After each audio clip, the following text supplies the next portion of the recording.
खुदा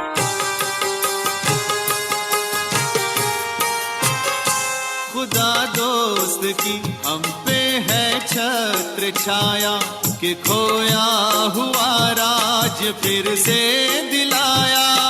खोया हुआ राज फिर से दिलाया। उपकार उसने किए हम पे इतने कि आभार धरती गगन मिल के गाएं। मस्तक सिंहासन पे हम आत्माएं राजन बने और शासन चलाएं। कर्मेंद्रियां कर्मचारी हमारी भ्रिकुट बीच दरबार अपना सजाएं।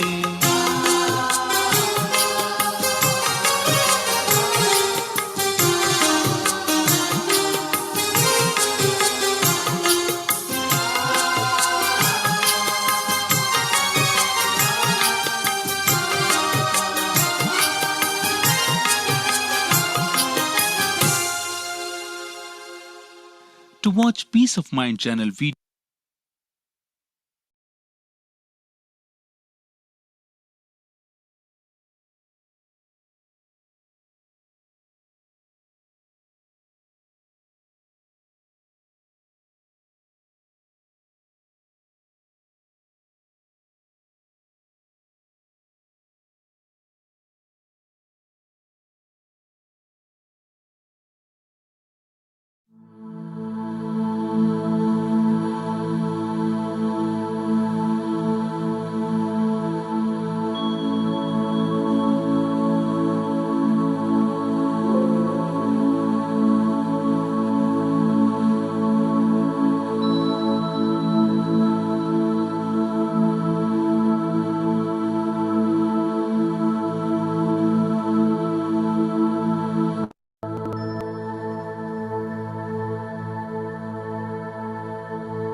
ओम शांति।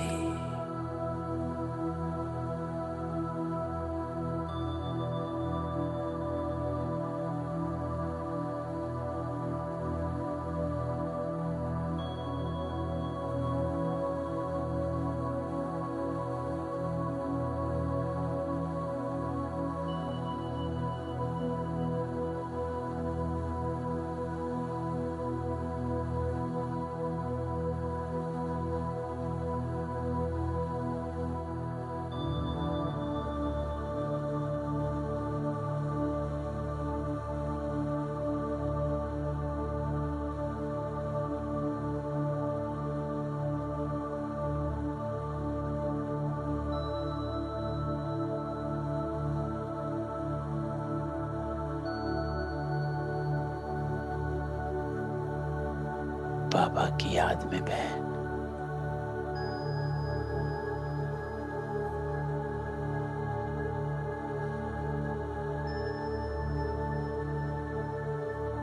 मैं आत्मा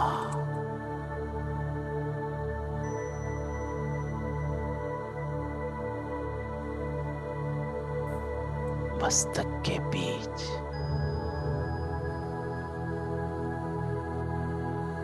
अपने आप को बिंदु रूप में देख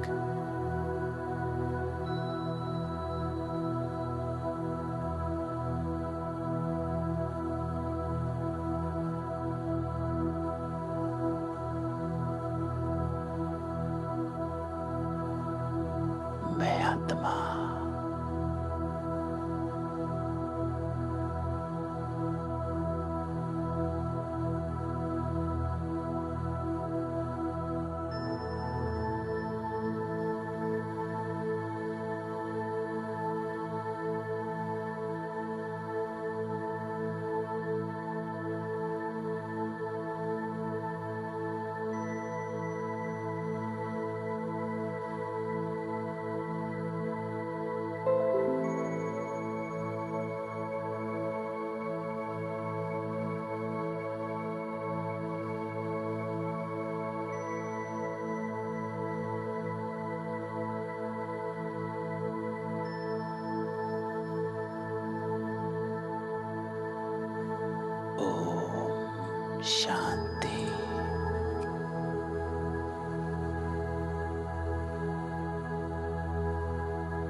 शांत।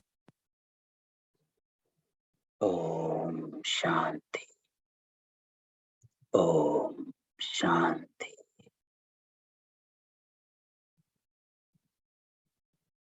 बस बाबा की कल की मुरली को रिवाइज करते हैं। तो मैं सबको अनम्यूट करता हूं। कल की वाणी बाबा की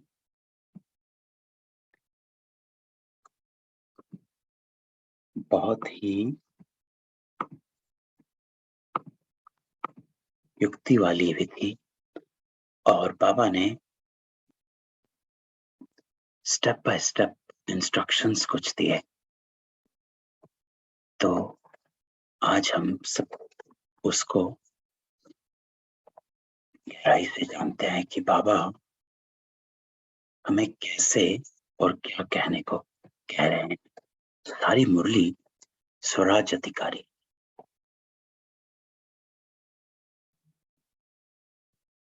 कि बाबा स्टार्ट से ही बाबा ने वैसे किया कि आज बाप दादा अपने सर्व स्वराज्य अधिकारी बच्चों को देख हर्षित हो, क्योंकि स्वराज्य अधिकारी वही अनेक जन्म विश्व राज्य अधिकारी बनते हैं। तो जब बाबा हमको स्वराज्य अधिकारी कहते हैं, तो जब मैंने पहली बार ये मुरलियों में सुना था तो मुझे अलग सा लगता था कि ये क्या है स्वराज्य अधिकारी। तो उसको कॉम्प्रिहेंड करना थोड़ा मुश्किल हो जाता है कि मैं स्वराज्य अधिकारी, राजा, ये सब को कॉम्प्रिहेंड करना और कैसे यूज करना है, उसमें थोड़ा मुश्किल लगा कि क्या है, समझ में नहीं आया कि इसको कैसे मैं यूज कर सकता। जिस भाव से बाबा बता रहे हैं उस भाव को मैं कैसे कैच करूं, है ना। तो जब भी ये आता है कि बाबा ने दरबार लगाई, फिर ये लगता था हमने जो 1932 की बाबा की डायरी पढ़ी थी, अगर आपको याद होगा, उसमें भी बाबा ने दरबार लगाई थी। मन मंत्री, सूबेदार, सिपह सलार, संतरी, ये सब बाबा सबको ऐसे ऐसे नामों से टैग किया हुआ था बाबा ने। तो उसको खुद से करने में मुश्किल लग रही थी कि ये कैसे, क्या करना। तो आज बाबा उसी बात को, उसी कॉन्टेक्स्ट को सामने लेकर आ रहे हैं कि स्वराज्य अधिकारी बच्चे हैं। तो सबसे पहले हमें इस बात को जमा लेना है बुद्धि में कि स्वराज्य अधिकारी जो हम हैं, वो कैसे हम इसको प्रैक्टिकल में यूज करें, है ना। तो सबसे पहले बाबा जो कह रहे हैं हम उसको लेकर आते हैं कि हम हैं, बाबा कह रहे हैं कि आप आत्माएं हो स्वराज्य अधिकारी, है ना। तो स्वराज्य अधिकारी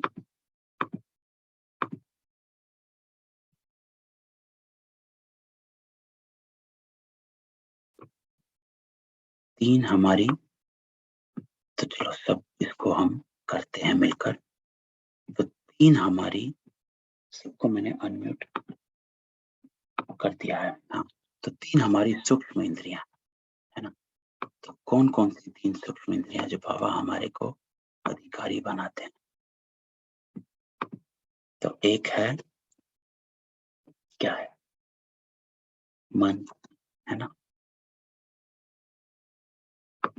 एक है बुद्धि, है ना।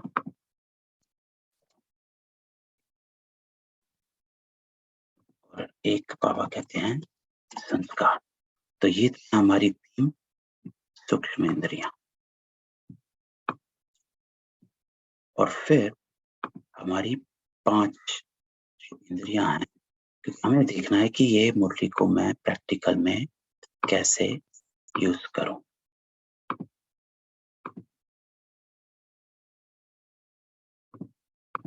ठीक है, तो हम लेते हैं और 5 हमारी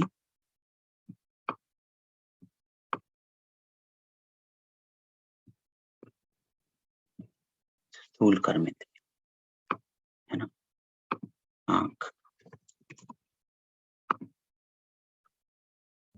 कान, मुख,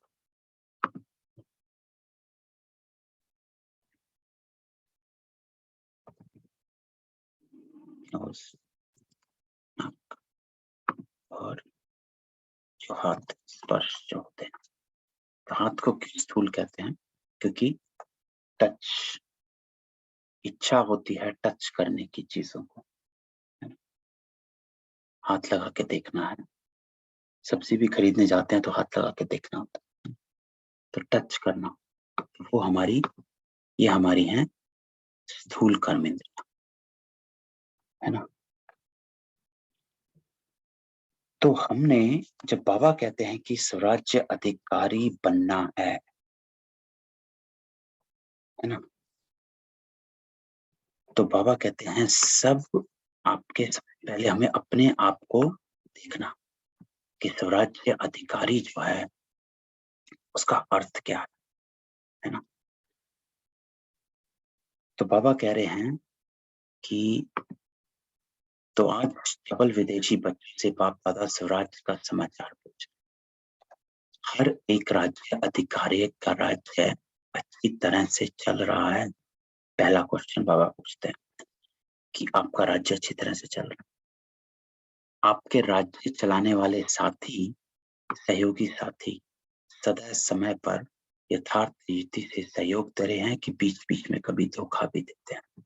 दूसरा क्वेश्चन, फिर बाबा कहते हैं अब हम इन सबको लेते हैं एक साथ, जितने भी सहयोगी कर्मचारी कर्मेंद्रियां, चाहे स्थूल चाहे सूक्ष्म, हमने ले लिए दोनों, सभी आपके ऑर्डर में हैं।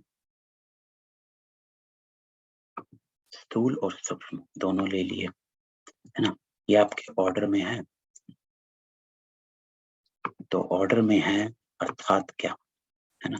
अब हम इसको जानना है हमने गहराई कि ऑर्डर में है क्या, अर्थात। ओम शांति भाई जी। ओम शांति। भाई जी स्क्रीन नहीं दिख रही है। ओहो, मैंने तो देखा, बताओ मैं कहाँ कर रहा और कोई बोला नहीं, मैं अकेले ही कर रहा हूँ। आप दिख रही है। अरे मैंने वो स्क्रीन शेयर इस पे नहीं किया था, थैंक यू। तो पहले नहीं बोला। चलो, मैंने सोचा आएगी आएगी, मेरे मुझे ऐसा लग रहा है मेरे फोन में ही नहीं दिख रहा है। अच्छा, हाँ, इसलिए हम सबको लग रहा था कि मैं अरे ही नहीं देख पा रही हूँ। ओह, चलो कोई बात नहीं, अभी तुम ज्यादा आगे निकले नहीं है। हाँ, ओके तो हमारी भाई, सूक्ष्म और स्थूल इंद्रियां, हम इसके स्वराज्य अधिकारी हैं। तो सबसे पहले बाबा ने जो एक क्वेश्चन पूछा कि आपके राज्य चलाने वाले साथी सदा समय पर यथार्थ रीति से सहयोग दे रहे हैं कि बीच बीच में कभी धोखा भी देते हैं।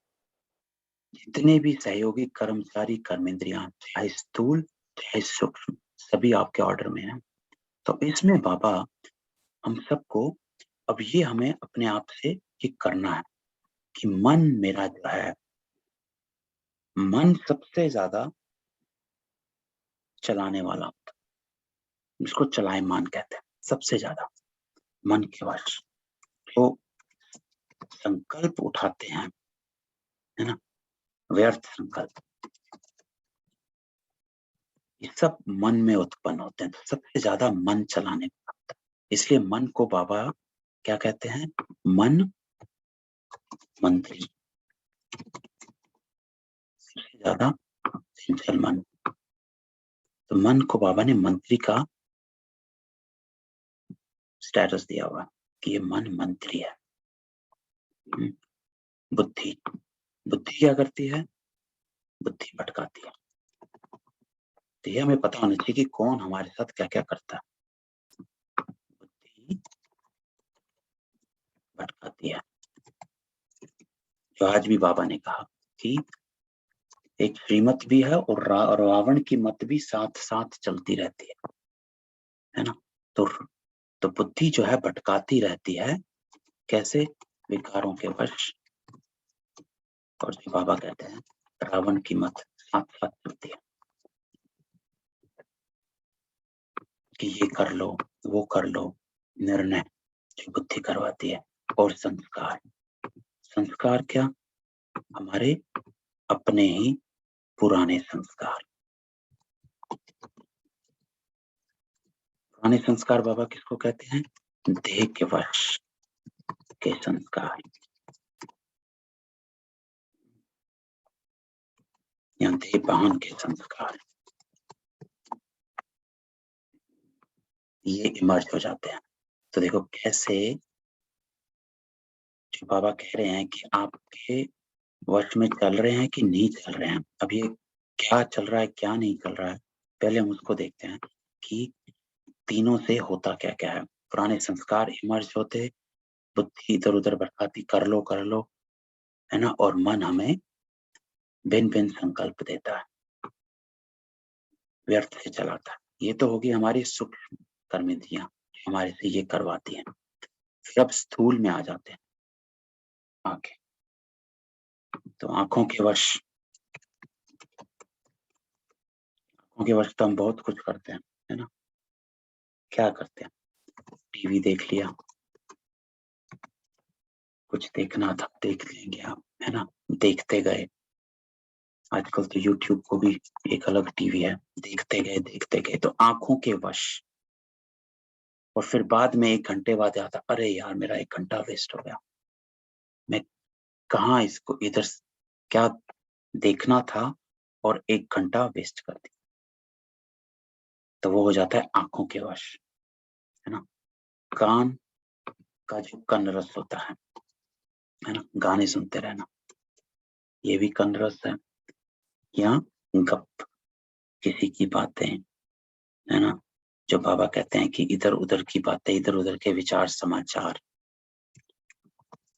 है ना, गाने, ये सब कनरस है। जो कनरस आता है,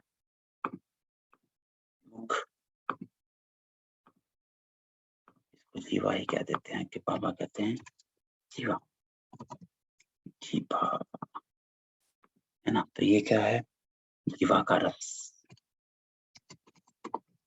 खाने के पीछे कितना खाया। 2-3 दिन पहले बाबा की मुरली थी कि खाने में टाइम वेस्ट बहुत करता। तो जीवा का रस इसके वश, चलते फिरते खाते गए, खाने का ही संकल्प आए जा रहे हैं, है ना। फिर नाक सूंघना, है ना, खुशबुएं जो हमारे रहता है कि हाँ क्या क्या हमेशा रहता है, तो उसके वश। और फिर हाथ छूना,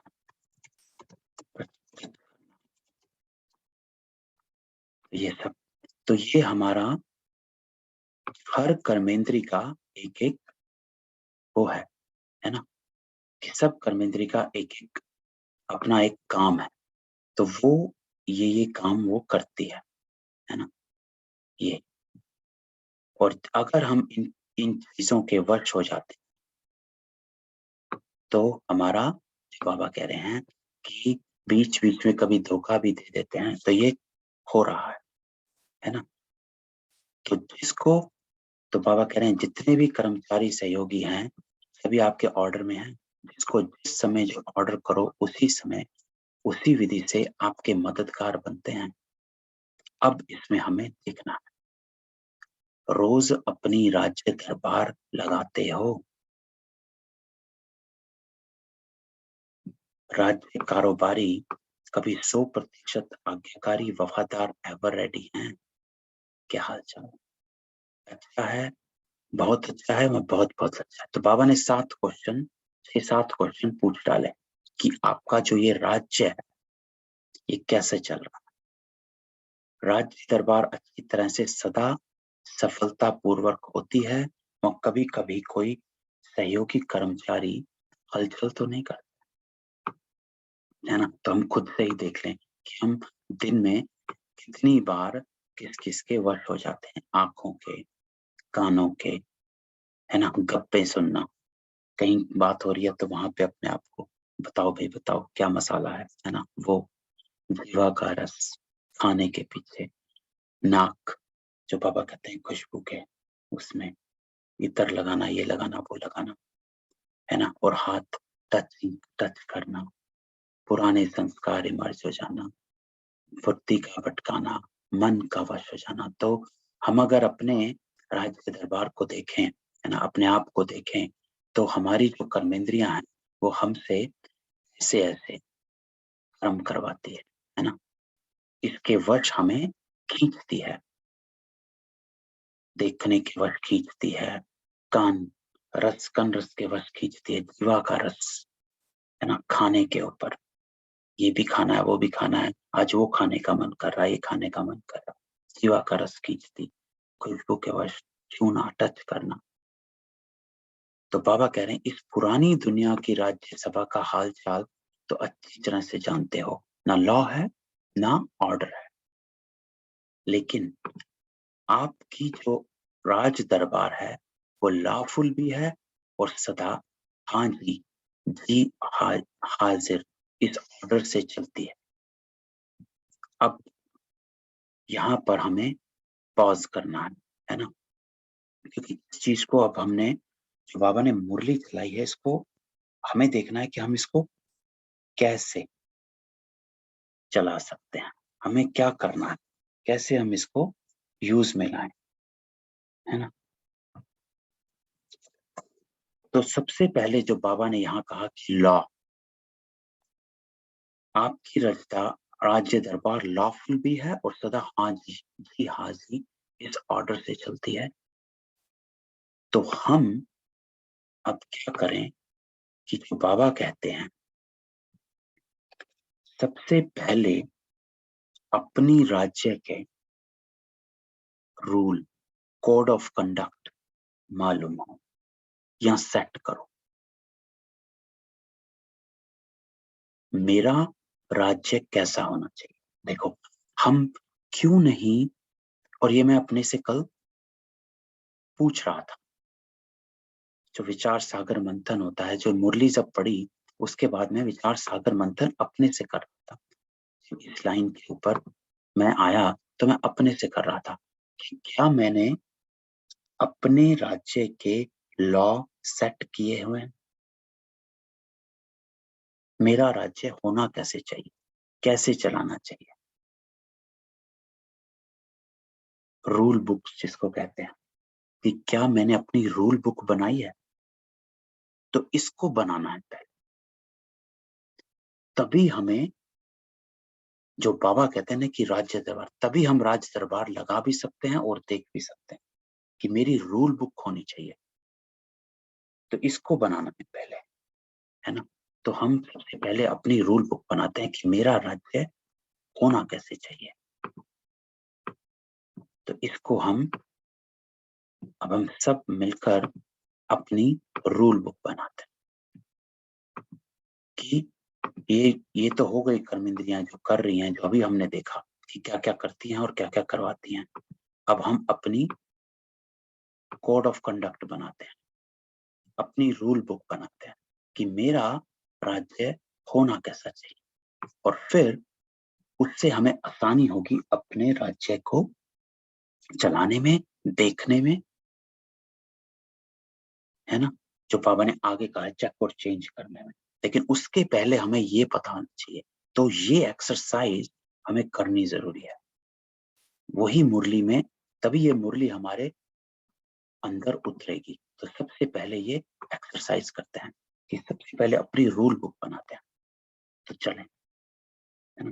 तो स्वराज्य अधिकारी, तो मेरा राज्य कैसा होना चाहिए, एक एक करके चलो सब बनाते हैं, हम अपनी रूल बुक बनाते हैं, है ना, कि मेरी रूल बुक क्या होनी चाहिए। बाबा ने अभी 2-3 दिन पहले सब मुरलियों में हमारी रूल बुक हमें 1969 की मुरलियों में सब में बन रही है। तो और इसको हम आगे बढ़ते रहेंगे, लेकिन हम अपनी एक ये बनानी जरूरी है कि रूल बुक क्या है।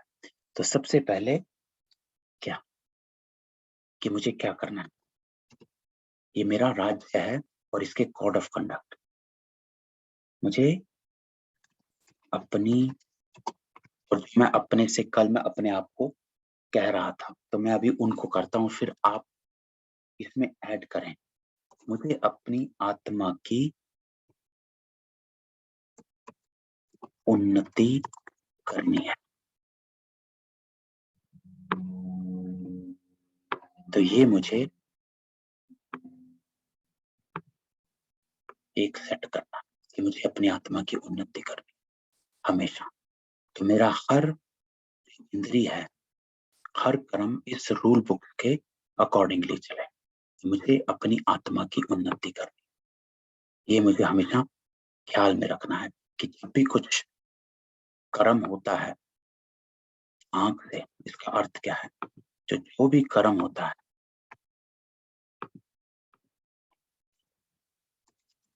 जो भी कर्म होता है किसी भी इंद्रिय से, तो चेक करना कि इसमें मेरी आत्मा की उन्नति है या फिर गिरावट, है ना। तो ये मेरी पहली। दूसरी, जो दिनेश भाई आपने कहा था कि मुझे पास होना है रूल बुक। देखो जब तक हम अपनी इस चीजों को कोड ऑफ कंडक्ट जो मेरे राज्य का है, एक तरह से उस कोड ऑफ कंडक्ट को नहीं बनाएंगे तो हम उसको, हमें पता ही नहीं कि क्या करना चाहिए क्या नहीं करना चाहिए। क्यों हम ऐसे ही चल पड़ते हैं, मन के वश चल पड़ते हैं, या फिर जो आया वो करने लग जाते हैं, क्योंकि पता ही नहीं है कि मेरी बाउंड्रीज क्या, मेरी कोड ऑफ कंडक्ट क्या है ना। तो उसको पहले हमें अपना अपना बनाना। तो मुझे फुल पास होना है, तो उसमें हर कर्म में मैं अपने को मैं चेक करती हूँ, कुछ कर्म हो रहा है तो क्या ये मेरे को कर्म, क्या ये कर्म मुझे फुल पास करा रहा है ना।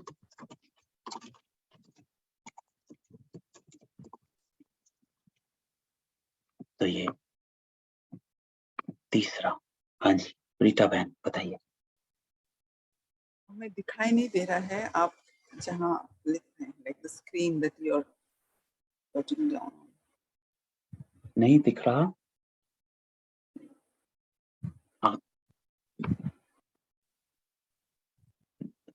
दिख रहा नहीं, दिख रहा रीटा बहन? अच्छा अभी अभी भी दिख रहा है? Can you see? या नाउ यस ओके। हाँ तो सेकेंड मुझे फुल पास, और तीसरी रूल, तीसरा देखें कि मुझे, बाबा ने सैटरडे को कहा था, मुझे गलत कर्म नहीं करना है। ये हम अपनी रूल बुक बनाते हैं। तो अपने राज्य को पहले हम सेट करते हैं कि जब मैं अपना राज्य सेट कर रहा हूं तो मेरे ये कोड ऑफ कंडक्ट है कि यहाँ पर ऐसा काम चलेगा, कोई भी कर्मेंद्रिय ऐसा काम चलेगा। कि कहीं से भी कुछ भी होता है तो मुझे अपने इन बातों को सामने रखना कि ये हो रहा है कि नहीं हो रहा। तो जब मेरी चेकिंग भी मैं अपनी करूं तो मैं इन बातों को सामने लेकर चेक करूं। तो किसी और को कोई और ध्यान आ रहा है?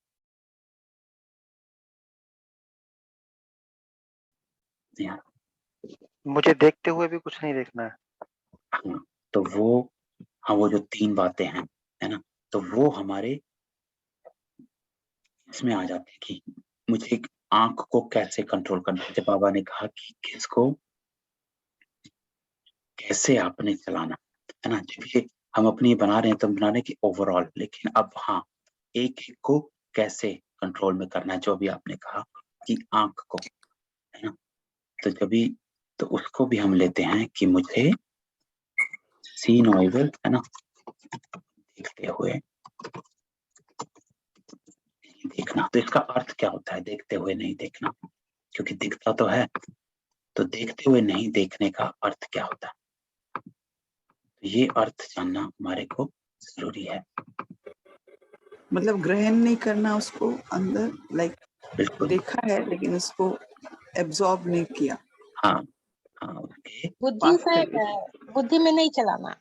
अर्थात उसके हम प्रभाव में नहीं, हाँ बिल्कुल सही, है ना, उसको धारण नहीं किया।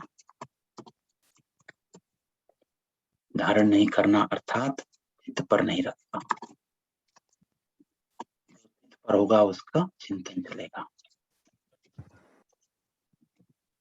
उसका चिंतन चलेगा। तो हमें ये टेस्टिंग, ये हमारी टेस्टिंग होनी चाहिए कि देखते हुए अगर मेरा चिंतन भी चला है तो तुरंत चेंज, है ना, तो ये बातें अटेंशन में, तो ये भी अच्छा पॉइंट है दिनेश भाई, इसको हम अटेंशन में रखते हैं कि ये भी मेरी राज्य दरबार का एक वो है, सी नॉइवल और 3 है ना, टॉप नॉइवल, उसको भी लेते हैं, और एक और है जो है थिंक नो इविल। थिंक नॉइवल, बुरा ना देखो, थिंक नॉइवल, है ना। तो इन तीनों को हम टॉक नॉइवल में भी यही आ गया, है ना, इसका अर्थात हम सुनना, हाँ टॉक किस सुन, वाला है? हियर नॉइवल भी आ जाता है, हाँ उसको भी ले लेते हैं कि हम भूल ना जाए।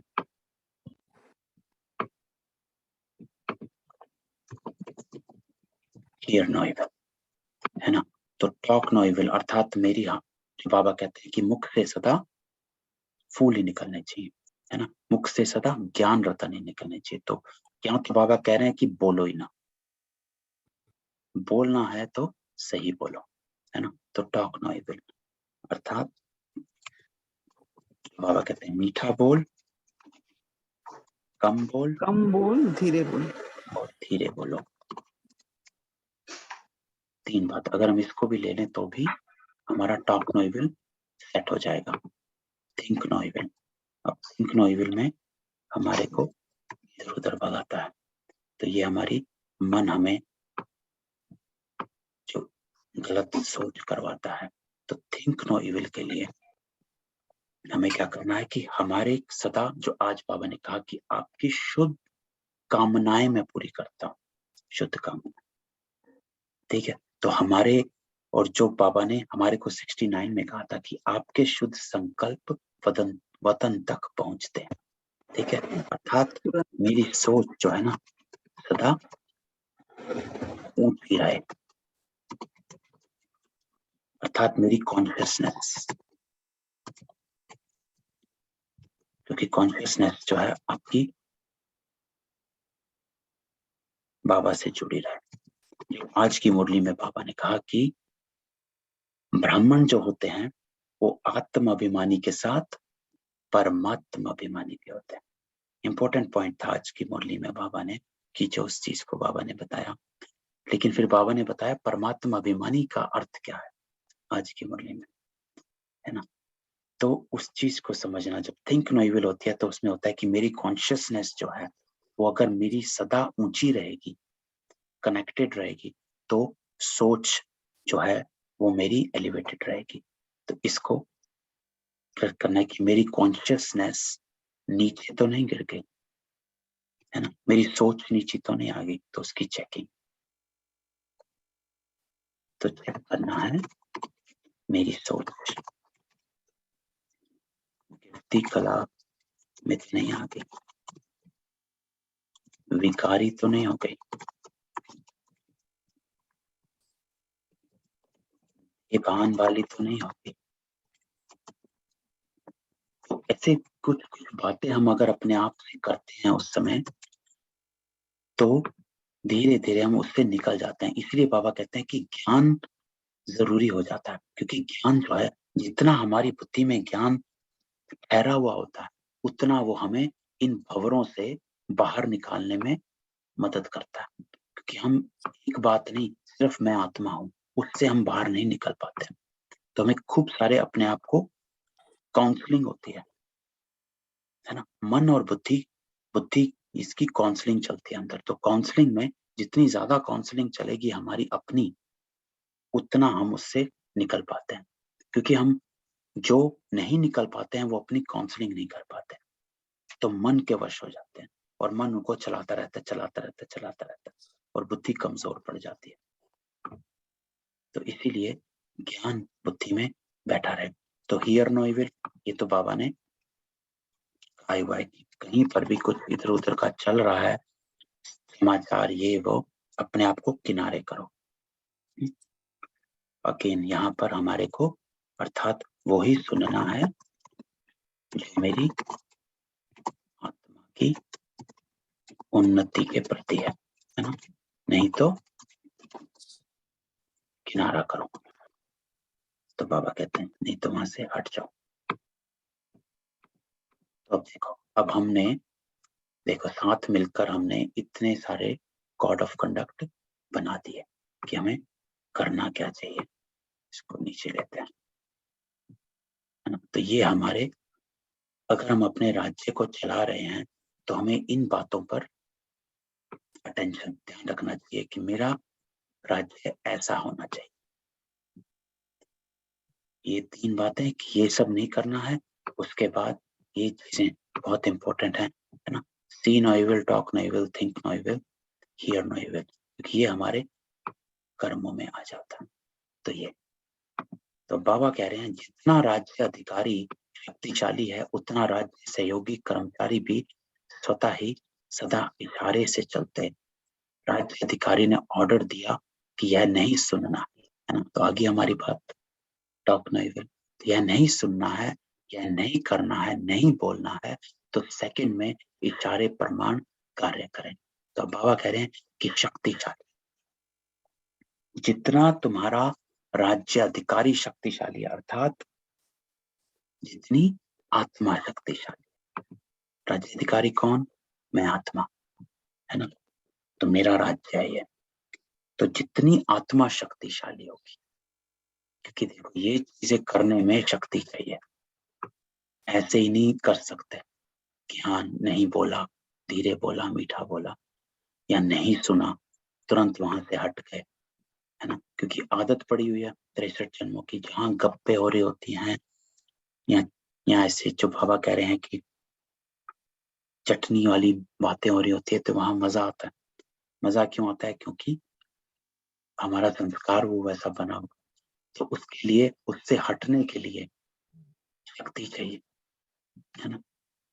तो जितना हम शक्तिशाली होंगे, उतना राज्य सहयोगी कर्मचारी भी इशारे से चलते हैं, है ना। तो हमारी शक्ति से, तो यहाँ बाबा कह रहे हैं कि हमारी शक्ति से ही हमारा राज्य चलेगा।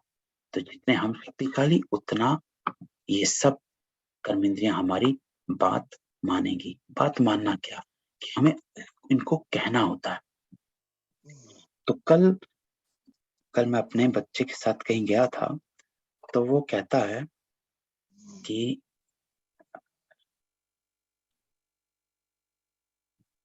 मेरे 5 साल का है, खूब चल रहे थे, तो वो कहते हैं मेरी टांगों में दर्द हो रहा।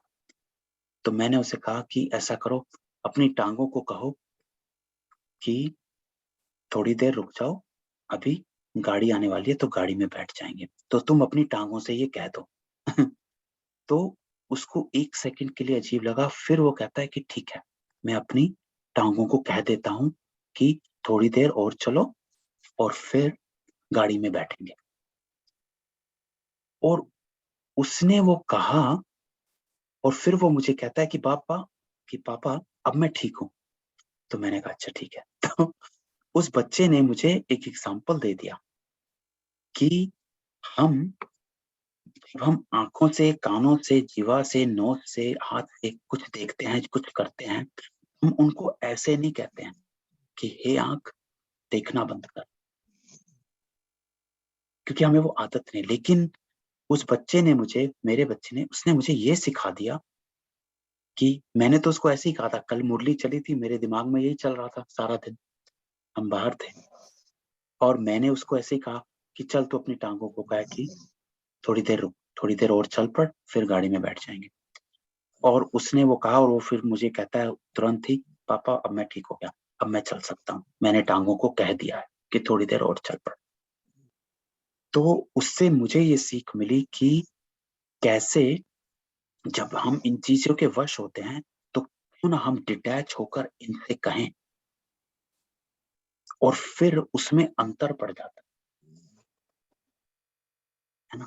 तो ये चीज वहां कल मैंने उससे सीखी, उस बच्चे से। तो ये मुझे लगा कि ये पावरफुल है कि हम अपने आप को, जब हम इनके वश होते हैं, कि हम अपने आप को कहें कि मत कर, मत देख, मत सुन, इस तरह से, है ना। तो एक बाबा ने बताया। तो आगे बाबा कहते हैं, राज्य अधिकारी ने ऑर्डर दिया कि यह नहीं सुनना है, यह नहीं करना है, नहीं बोलना है, तो सेकंड में इशारे प्रमाण कार्य करें। तो देखो बाबा कैसे कह रहे हैं कि तुम्हें ऐसे करना, तुम्हें अपने को शरीर से डिटैच्ड समझना। जब हम अपने को शरीर से डिटैच समझेंगे, तभी हम उनको कहेंगे कि मत कर, ये मत कर, क्योंकि वो अलग है, वो मेरा पार्ट है। तो ये देखो इस तरह से जो हमारा चार्ट है, इसमें हमने अलग अलग किए हुए, मन है, बुद्धि है, संस्कार है, आंख, कान, जीवा, नोज, सब अलग अलग है ना। तो इसको हम, जो बाबा कहते हैं, तो इसको हम लेते हैं, है ना। तो ऐसे बाबा ने कहा, ऐसे नहीं कि आपने ऑर्डर किया, नहीं देखो, और वह देख करके फिर माफी मांगे कि मेरी गलती होगी, करने के बाद सोचे तो उसको समझदार साथी कहेंगे नहीं। मन को ऑर्डर दिया कि व्यर्थ नहीं सोच, सेकंड में फुल स्टॉप, 2 सेकंड भी नहीं लगने चाहिए। इसको कहा जाता है युक्ति युक्त राज्य धर्म। तो बाबा इसमें देखो कह रहे हैं कि जो ऑर्डर दिया जाता है, वो इस अधिकार से ऑर्डर दो, लेकिन इसमें जो ऑर्डर दिया जाता है, जो बाबा ने कहा, जितना राज्य अधिकारी शक्तिशाली है, अर्थात अगर मेरी बुद्धि शक्तिशाली है, तो राज्य अधिकारी जब शक्तिशाली है, ऑर्डर कौन देता है ना। तो ऑर्डर तो बुद्धि देती है, क्योंकि निर्णय बुद्धि का काम है। तो यहाँ पर बाबा कहते हैं कि जितनी आपकी बुद्धि शक्तिशाली, जितनी बुद्धि स्वच्छ होगी, तभी तो ऑर्डर देगा ना।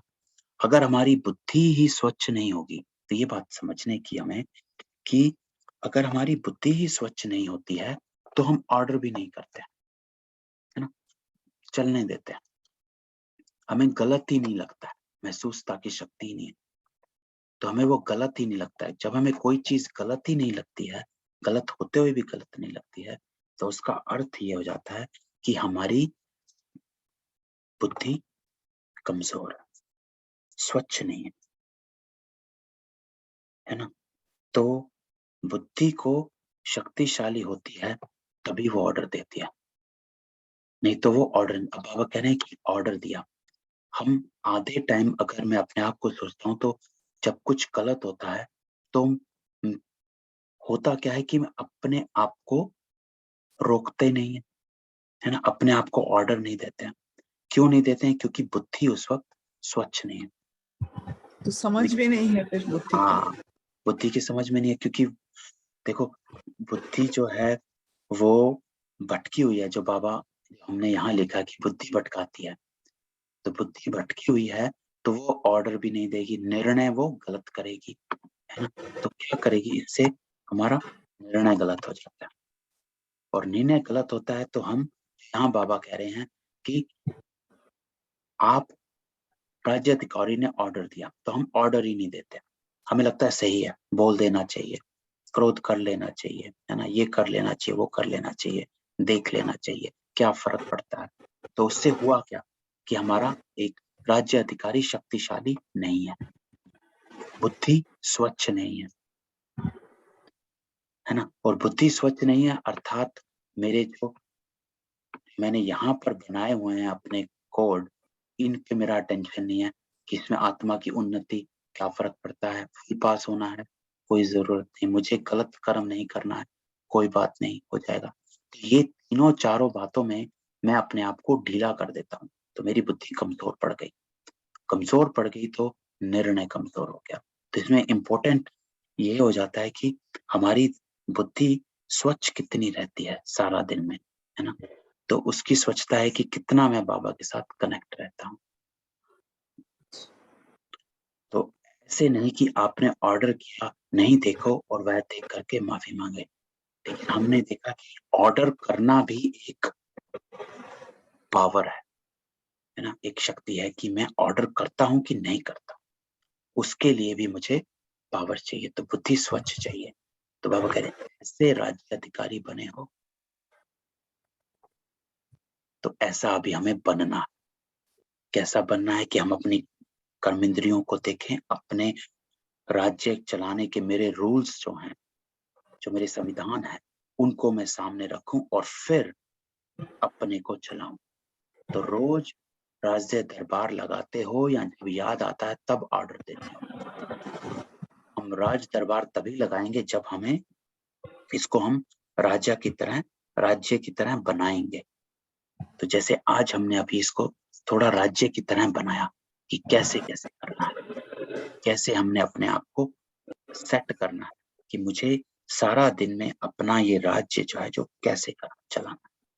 तो रोज दिन समाप्त होते अपने सहयोगी कर्मचारियों को चेक करो।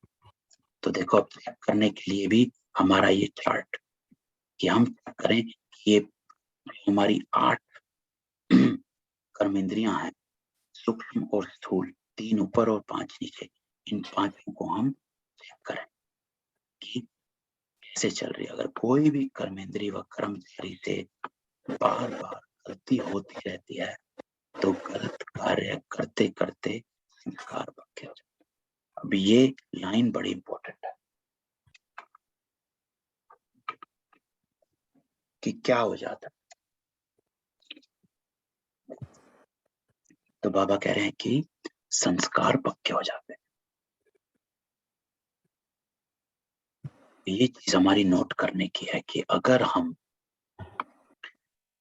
अपने आप को कुछ देखने से रोकते नहीं है, पहली बार नहीं रोकते तो दूसरी बार भी नहीं रोकते, फिर तीसरी बार भी नहीं, फिर हमारा वो संस्कार बन जाता है कि हम अरे हमें तो टीवी देखना है,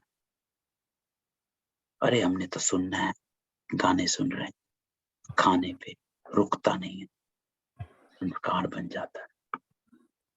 तो बाबा ये युक्ति बताते हैं कि कोई भी कर्मचारी से बार बार गलती करने मत दो, नहीं तो संस्कार पक्के हो जाएंगे और फिर क्या होगा, चेंज करने में समय और मेहनत लगेगी। तो ये इम्पोर्टेंट बात है जो बाबा ने, इसको हम अलग से लेते हैं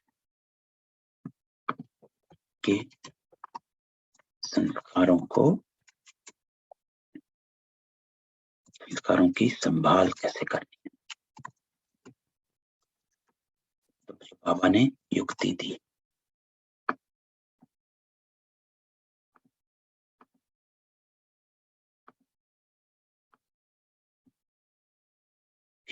कहते हैं कि कोई भी कर्मेंद्री अगर बार बार गलती होती रहती है तो गलती होने से संस्कार पक्के हो जाते हैं, फिर चेंज करने में समय और मेहनत लगती है। तो इसके लिए क्या करना है, तो बाबा कह रहे हैं उसके लिए युक्ति है कि उसी समय किया और चेंज करने की शक्ति दी। अब देखो बाबा ने कहा चेंज किया, ये नहीं, उसी समय चेक किया और चेंज करने की शक्ति दी, तो सदा के लिए ठीक हो जाएंगे। अब उसके लिए बाबा बता रहे हैं कि कैसे शक्ति देनी है, तो बाबा के ही शब्दों में सुनते हैं। तो ये है बाबा की युक्ति। हमारे संस्कारों को, अगर कोई संस्कार हमारे में खड़ा है तो उसको बाबा हटाने के लिए युक्ति दे रहे हैं, क्योंकि अब हमने उसी समय तो नहीं किया, अब हमें थोड़ा सा टाइम लगेगा, क्योंकि तब तो हमें पता ही नहीं था कि ये मेरा संस्कार बन रहा है। ये भी एक समझ है कि मेरा संस्कार बन रहा है, कि उस चीज की समझ नहीं थी। तो बाबा कह रहे उसी समय और चीज करने की शक्ति दी। वो कैसे देनी है? बाबा कहते हैं सिर्फ बार बार चेक करते रहो कि यह रॉन्ग है, यह ठीक नहीं है, और उसको चेंज करने की युक्ति। वह युक्ति क्या है? नॉलेज की शक्ति। इसको बाबा कह रहे हैं चेंज करने की युक्ति। नॉलेज की शक्ति नहीं दी तो सिर्फ बार बार चेक करने से भी परिवर्तन नहीं होता। इसलिए सबसे पहले क्या करना है? सदा कर्मेंद्रियों को नॉलेज की शक्ति से चेंज करो। तो सबसे पहले ज्ञान जरूरी है, कि अपने को ये समझ होनी चाहिए कि मुझे, जो हमने सैटरडे को भी करा था, कि जो बाबा ने बताया था कि इस चीज को करने से मेरा लाभ क्या है और ना करने से हानि क्या है, इस चीज की हमें सामने स्पष्टता होनी चाहिए, क्लैरिटी होनी चाहिए कि मुझे आत्मा को करना क्या है, तभी मैं चेंज करूं। चेक और चेंज मैं तभी करना चाहूंगा जब मुझे कोई लक्ष्य के ऊपर जाना पड़ेगा, है ना। तो लक्ष्य मुझे चेंज करवाता है। अब मुझे चेंज क्यों करना है? क्योंकि मेरा लक्ष्य ये है, ये हमने 5 बातें यहाँ लिखी हैं कि मुझे अपनी उन्नति करनी है, मुझे फुल पास होना है, मुझे गलत कर्म नहीं करना, है ना। और ये जो सारी अटेंशन के पॉइंट्स हैं, ये मेरे लक्ष्य हैं कि मुझे ये करना है। तो अगर मेरे ये लक्ष्य मेरे सामने रहेंगे, जब तक कोई एम ऑब्जेक्ट नहीं होता है तो तब तक नहीं कर। अगर हम ऐसे पढ़ने बैठ जाएं तो हम थोड़ी देर पढ़ते हैं, फिर कुछ और चीज दिखता है तो हम वहां निकल जाते हैं।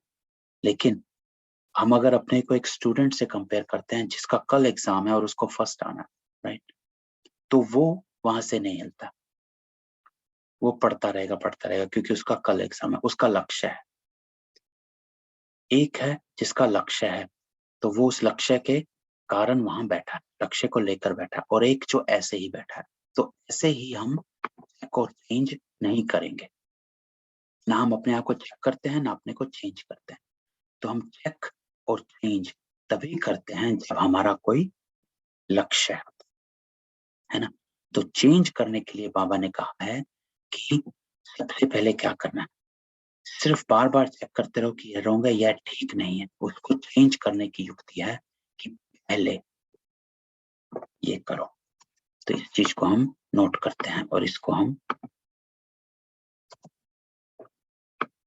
धारणा में लाना है ना, कि कैसे करना है इसको। तो बाबा क्या कहते हैं कि जो बाबा ने क्या की, नॉलेज की शक्ति। सबसे पहले क्या करना है कि अपने आप को नॉलेज की शक्ति क्या है? नॉलेज क्या है? नॉलेज की शक्ति जो बाबा कहते हैं उसमें ज्ञान क्या है? ज्ञान यही है कि इसके करने से तेरी गिरती कला होती है ना, आत्मा गिरावट में आती है। तो नॉलेज जब हमेशा सामने आती है तो उसको लेना है कि मुझे क्यों करना है चेंज। ये इंपॉर्टेंट होना चाहिए कि मुझे change, why should I change. सबसे पहला क्वेश्चन यही होता है। बच्चे से भी कहो नहीं ये करो, क्यों करूं मैं, हमेशा ये कहते। तो मेरा मन भी मुझसे यही पूछता है। ये होती है बुद्धि और मन के बीच में लड़ाई, है ना। तो ये होती है हमारे राज्य दरबार की ये लड़ाई चलती है यहाँ पर, मन और बुद्धि के बीच में। बुद्धि कहती है कर, मन कहता है क्यों करूं। मन प्रश्न पूछता है क्यों करूं, व्हाई शुड आई चेंज, है ना। तो बुद्धि फिर जवाब देती है कि चेंज कर, क्योंकि तुझे अपनी आत्मा की उन्नति करनी है। अच्छा उससे क्या होगा?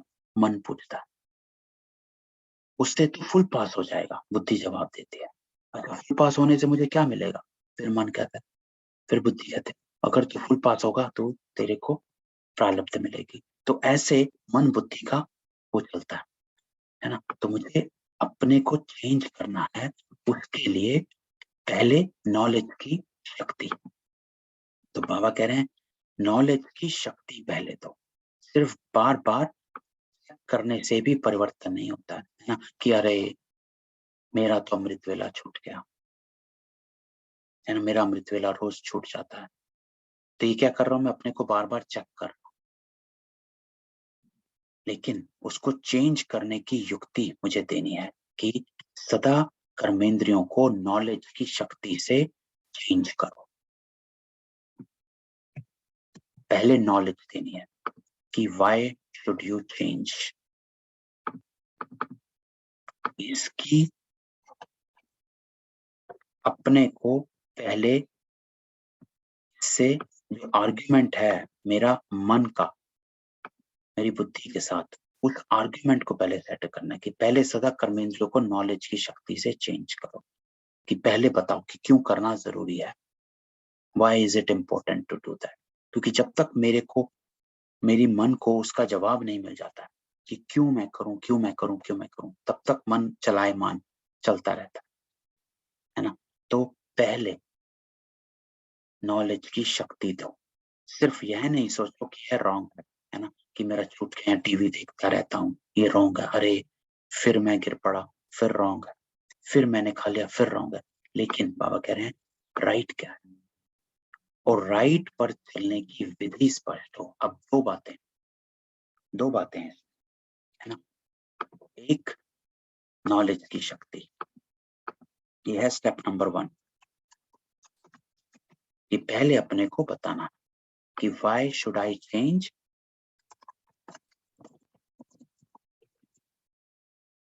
है ना, मेरा बेनिफिट क्या है इसमें, अपने आप को बताना है। व्हाई, मेरा इसमें फायदा क्या होगा अगर मैं ये करूंगा तो, व्हाट विल आई गेट, है ना। तो ये अपने आप को चेंज, पहले अपने आप को ये बताना है, ठीक है। इसके करने से लाभ क्या है और ना करने से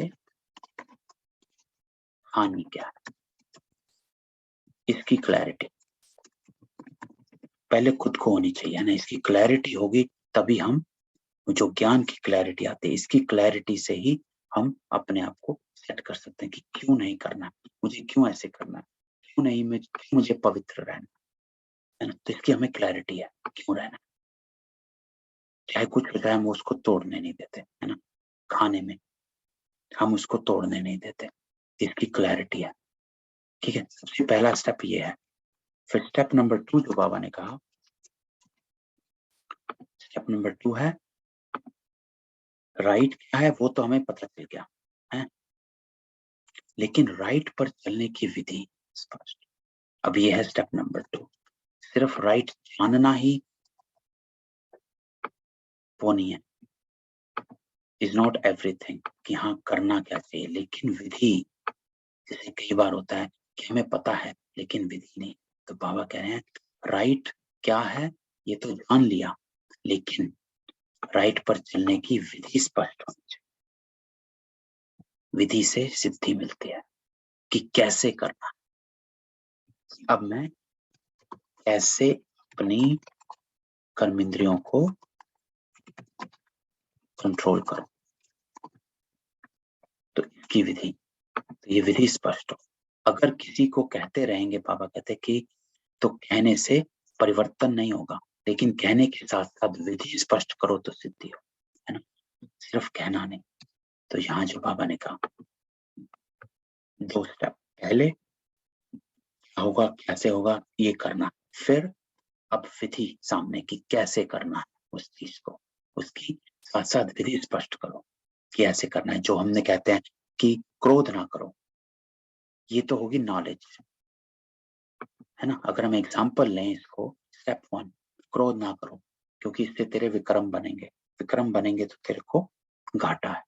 तो हम अपने आप को इसको करते हैं कि नहीं, मुझे विक्रम नहीं बनाने, है ना। मुझे अपनी आत्मा की उन्नति करनी है ना, मुझे फुल पास होना है, अगर मैं क्रोध करूंगा तो फेल हो जाऊंगा। तो ये मैंने अपने आप को मन और बुद्धि के बीच में लड़ाई चली और मैंने मन को समझा दिया कि नहीं, मुझे नहीं करना। अब विधि, अब ये तो है नहीं कि मैं क्रोध नहीं करना है तो चुपचाप बैठ जाऊं, नहीं। तो बाबा कह रहे हैं विधि से चलना है, सिद्धि तभी होती है। विधि से सिद्धि होती है। सिद्धि अर्थात, सिद्धि का अर्थ क्या होता है बाबा के शब्दों में? सिद्धि अर्थात सफलता, अर्थात जमा, मेरा जमा होना। तो विधि क्या है? क्रोध नहीं करने की। तो बाबा ने हमेशा कहा क्रोध नहीं करने की विधि है कि साइलेंस की शक्ति से। मुख, क्रोध नहीं करना ये नहीं कि वहां खड़े हैं और मन में चल रहा है, मन और मुख का मौन दोनों साथ। मन क्रोध ना करने की जो विधि है, जो बाबा ने बताई है, क्रोध ना करने की विधि क्या है? मन का मौन और दूसरा है मुख का मौन। तो मन का मौन अर्थात मन मनाभव, ये विधि है कि बाबा के साथ जोड़, अपने मन को बाबा के मन के साथ जोड़।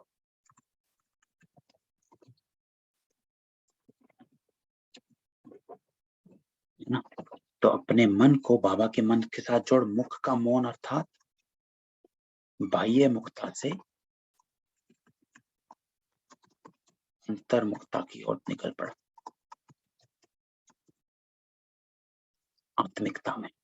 आत्मिकता में आ जाओ और जुड़ जाओ। तो ये दोनों जब हम करेंगे तो हमें क्या मिलेगा? साइलेंस। कि हम बाबा से जुड़े तो हमें साइलेंस की शक्ति मिलती है। तो इन दोनों से, तो ये है हमारा विधि जो है क्रोध ना करने की विधि, कि तुरंत अपने मन को बाबा से जोड़ा और बाह्य मुक्ता अर्थात जो भी बाहर चल रहा है तुरंत अंतर्मुक्ता में आ गए, अर्थात अपनी आत्मिकता में आ गए। संकीर्ण जो बाबा कहते हैं, संकीर्ण करने की शक्ति। तो बाह्य मुक्ता से अंतर्मुक्ता की ओर चले पड़ो। तो जब हम दोनों से, मन और मुख का मौन दोनों रखते हैं, तो हमारा क्रोध सफल करने की विधि होती है और उससे सफलता आता है। तो विधि जरूर जरूरी है। तो जो आत्मा स्वराज्य चलाने में सफल रहती है, तो सफल राज्य अधिकारी की निशानी है वह सदा अपने पुरुषार्थ से और साथ साथ जो भी संपर्क में आने वाली आत्माएं हैं वह भी सदा उस सफल आत्मा से संतुष्ट होंगी और सदा दिल से उस आत्मा के प्रति शुक्रिया निकलता है। अब बाबा इसमें कह रहे हैं कि निशानी क्या है जो आत्माएं स्वराज्य में चलती हैं। तो उसके लिए बाबा कह रहे हैं कि वो अपने पुरुषार्थ से, सबसे पहले ये जरूरी है कि आप अपने पुरुषार्थ से संतुष्ट, ठीक हो गया। क्योंकि अगर मैं खुद से ही अपने पुरुषार्थ से मेरे को ठीक नहीं होगा तो खुद भी जो होता है कि मन खाता है, चिड़चिड़ापन रहता है, तो वो रहेगा। तो अपने पुरुषार्थ से संतुष्ट रहना जरूरी। लेकिन सफल राज्य अधिकारी, तो इसको एक अलग अलग करके नहीं लेना, एक एक करके लेना कि जो आत्मा स्वराज्य चलाने में सफल रहती है, अर्थात हर कर्मेंद्रिय को वश में चलाने के, अपनी आत्मा की उन्नति जो भी हमने ऊपर लिखा उसके अकॉर्डिंगली चलते हैं तो हम संतुष्ट रहते। फिर बाबा कह रहे हैं सर्व के दिल से सदा दिल के साथ से वाह के गीत बजते रहेंगे। तो ये ऑटोमेटिक चलता रहेगा, है ना। तो यह आनंद गीत है। और फिर अभी के सफल राज्य अधिकारी भविष्य में विश्व राज्य अधिकारी बनते हैं। तो बाबा कहते हैं अगर संपूर्ण सफल नहीं तो राज्य अधिकारी भी नहीं है। और अब यहां से बाबा तख्त पर आते हैं। तो राज्य अधिकारी क्या होता है? तो राज्य अधिकारी होता है जो तख्त पर विराजमान होता है। तो अब यहाँ पर बाबा सबसे पहले ये कहते हैं कि आपका एम ऑब्जेक्ट क्या है ना। बाबा कह रहे हैं कि जो 100% सफल नहीं है, क्योंकि उनका एम ऑब्जेक्ट 100% नहीं है, तो वो राज्य का ताज तख्त प्राप्त नहीं होता, लेकिन रॉयल फैमिली में आ जाता है।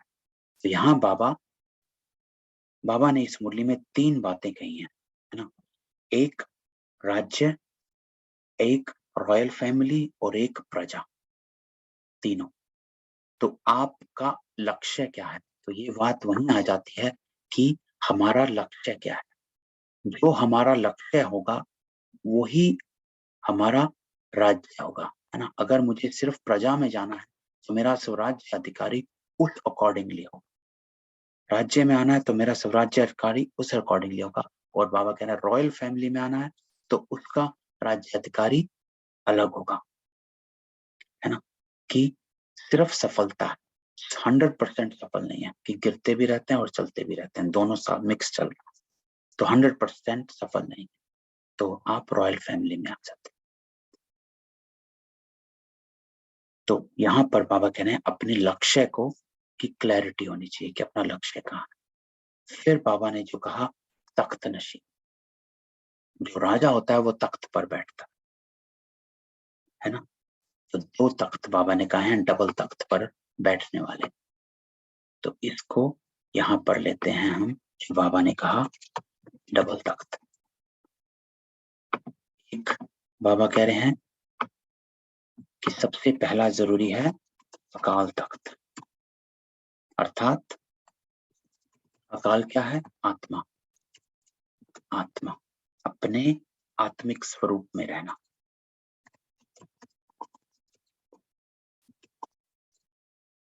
क्योंकि अकाल आत्मा है ना? और दूसरा जो बाबा ने कहा बाबा का दिल तख्त। दिल तख्त क्या? संबंध, अर्थात संबंध। तो 2 चीजें है ना? ये नहीं कि सिर्फ आत्मा समझना, इसलिए बाबा कहते हैं डबल तख्त। सिर्फ अपने को आत्मा भी नहीं समझना, लेकिन आत्मा के साथ साथ संबंध। बाबा का दिल तख्त। दिल तख्त क्या होता है? जो बच्चे होते हैं वो बाप के दिल में रहते हैं, है ना? इसीलिए उसको दिल तख्त कहते हैं। लेकिन कौन रहते हैं? बच्चे। किसके? बाप के। क्या? संबंध, है ना? तो ये संबंध। तो बाबा का दिल तख्त अर्थात अपने को परमात्मा संतान साथ में समझना, है ना? अपने को ईश्वरीय संतान समझना, कि सिर्फ आत्मा नहीं समझना, सिर्फ एक आत्मा नहीं समझना, अपने को ईश्वरीय संतान। तो ये साथ साथ ये बाबा कह रहे हैं कि यहाँ पर डबल तख्त पर सदा विराजमान रहने वाले।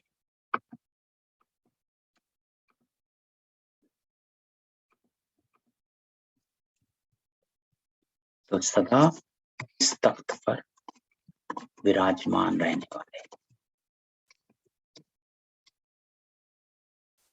है ना? अर्थात मैं आत्मा ईश्वरीय संतान, परमात्मा संतान। और जिसके बारे में आज बाबा ने कहा कि इसको परमात्मा अभिमानी कहते हैं। इसको परमात्मा अभिमानी कहते हैं। इसको कहते हैं गॉड कॉन्शियसनेस। गॉड कॉन्शियसनेस किसको कहते हैं? इस चीज को कहते हैं। आज की मुरली में बाबा ने इस बात को स्पष्ट किया, तो उसको मैं अंडरलाइन करता हूं। जो ये आज की मुरली है, तो इसमें बाबा ने, नहीं आज की नहीं है, हाँ ये आज की मुरली है, तो इसमें बाबा ने हमें बताया कि परमात्मा अभिमानी। तो वहां देवताएं आत्म अभिमानी होते हैं, परमात्मा अभिमानी नहीं, और वो देह अभिमानी बन जाते हो। और तुम इस समय तुम आत्म अभिमानी भी हो तो परमात्मा अभिमानी भी हो। तो ये इंपॉर्टेंट लाइन है कि इसको कहते हैं डबल तख्त नशीन।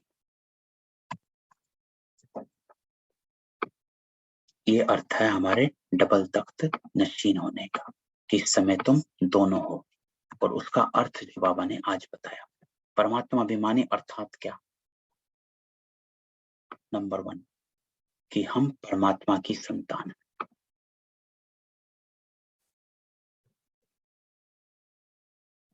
इसको कहते हैं परमात्मा अभिमानी। नंबर 2, देखो गॉड कॉन्शियसनेस तभी आएगी जब हम अपने को ऐसे जोड़ते हैं कि आप किसकी संतान है। दूसरा, आप परमात्मा के ऑक्यूपेशन को जानते हो, कर्तव्य, कि हम कर्तव्य को जानते हैं, और क्योंकि हम कर्तव्य को जानते हैं और क्योंकि हम उस बाप के बच्चे हैं, तो हम उस कर्तव्य के सहयोगी आत्माएं। इससे आपकी परमात्मा कॉन्शियसनेस इमर्ज होती है। इसको कहते हैं परमात्मा अभिमानी स्थिति। इसको कहते हैं डबल तख्त, डबल तख्त पर विराज। तो ये है डबल तख्त। आत्म अभिमानी सो परमात्मा अभिमानी, अकाल तख्त आत्म अभिमानी, बाबा का दिल तख्त परमात्मा अभिमानी। तो इसीलिए हमेशा डबल तख्त पर विराजमान। तो बाबा क्या कहते हैं कि दोनों तख्त पर सदा डबल तख्त नशीन रहे, अर्थात हम आत्मा भी हैं और हम परमात्मा की संतान हैं और हम उसके कर्तव्य में सहयोगी आत्माएं, है ना। तो डबल तख्त बाबा कह रहे कौन सा, एक अकाल तख्त, दूसरा बाबा का दिल तख्त। तो जो अभी सदा डबल तख्त नशीन है, कभी कभी वाला नहीं, ऐसे सदा डबल तख्त नशीन विश्व का भी तख्त नशीन होता है। तो देखो, तो चेक करो, सारे दिन में डबल तख्त नशीन रहे, अर्थात बाबा के जो ये यज्ञ है उसमें सहयोगी रहे, है ना। सदा बाबा की संतान, बाबा के बच्चे बने, अर्थात जो सपूत बच्चे जो बाबा कहते हैं, और एक कपूत बच्चे, एक सगे एक लगे, है ना, दोनों बाबा कहते हैं। तो जो सगे हैं वो सहयोगी होते हैं, जो लगे हैं वो भाग जाते हैं, है ना। जो सपूत होते हैं वो सहयोगी होते हैं, जो कपूत होते हैं वो अवज्ञा करते रहते हैं। तो हम कौन से हैं, है ना। तो चेक करो, सारे दिन में डबल तख्त नशीन रहे। तो डबल तख्त नशीन देखो, आज सुंदर डेफिनेशन बाबा ने बताई हुई है कि कैसे मैं अपने को डबल तख्त नशीन बना के रखूं। तो अगर तख्त नशीन नहीं, तो आपके सहयोगी कर्मचारी भी आपके ऑर्डर पर नहीं चलती, ठीक है। तो बाबा इसमें यही कहते हैं कि ये एक और चीज है जो आप सामने ले सकते हो, कि अगर हम अपनी स्टेज डबल तख्त पर रखते हैं, है ना, तो इसको हम एक और ऐड कर सकते हैं यहाँ पर, जो अभी बाबा ने कहा कि मेरी जो स्टेज है वो मैं डबल तख्त,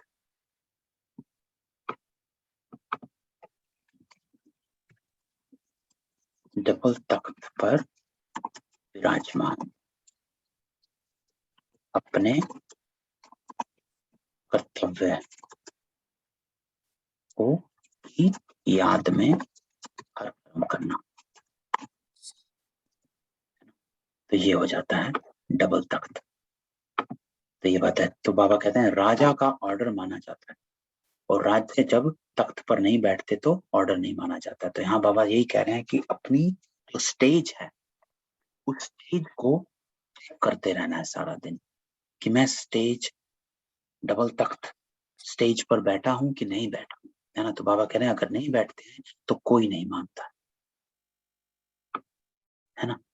आप तो कुर्सी वाले नेता नहीं हो, स्वराज्य अधिकारी राजे हो। तो बाबा यहाँ पर पूछते हैं सभी राजा हो कि कोई प्रजा भी हो।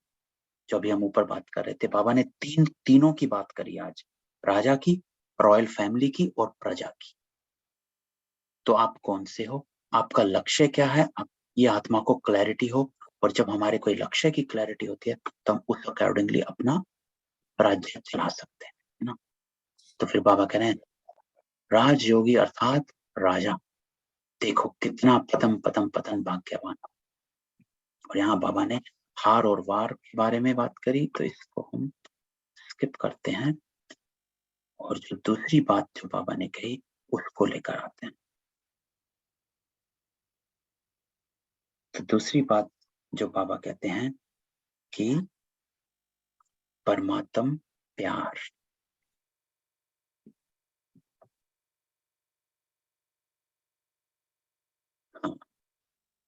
तो अब बाबा कह रहे हैं कि जो इस पैरा में आप बाबा ने विशेष बात बताई कि बाप दादा सदैव बच्चों को देख खुश होते हैं, क्योंकि हिम्मत से बाप की मदद के पात्र बन अनेक प्रकार की माया की बाउंड्रीज और बाउंड्रीज, रीति रिवाज और रस्म की बाउंड्रीज को पार करा। यह हिम्मत भी कम नहीं है, हिम्मत अच्छी है। तो इसमें बाबा ने यहां से शुरू करा कि नंबरवार क्यों बन जाते हैं। तो नंबर क्यों बनते हैं? सब कहते हैं मेरा बाबा है, अधिकार भी सभी का है, लेकिन नंबरवार बन जाते हैं। एक नंबर 1 होता है और एक बाबा कह रहे हैं नंबर 8, और एक नंबर 108 और एक नंबर 16,108। तो अगर एक नंबर पर है और एक 8 पे है, तो 1 और 8 में भी अंतर है। तो अंतर है, तो बाबा कह रहे हैं कि अंतर क्यों पड़ जाता है। तो उसमें बाबा ने यहाँ पर एक पॉइंट दिया कि हिम्मत में सब पास हो, लेकिन हिम्मत के रिटर्न में जो बाप और ब्राह्मण परिवार द्वारा मदद मिलती है, उस मदद को प्राप्त कर कार्य में लगाना और समय पर मदद को यूज करना। जिस समय जो मदद अर्थात शक्ति चाहिए, उसी शक्ति द्वारा समय पर काम लेना, यह निर्णय शक्ति और कार्य में लगाने की कार्य शक्ति, इसमें अंतर हो जाता है। तो बाबा इसमें कार्य शक्ति, आज बाबा ने कार्य शक्ति को लेकर आए कि कार्य शक्ति क्या होती है। तब हम इसको लेते हैं कि कार्य शक्ति क्या होती है, जो बाबा ने हमें बताया।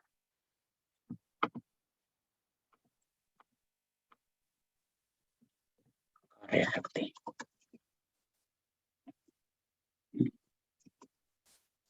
पावर टू एक्ट और टू एक्शन,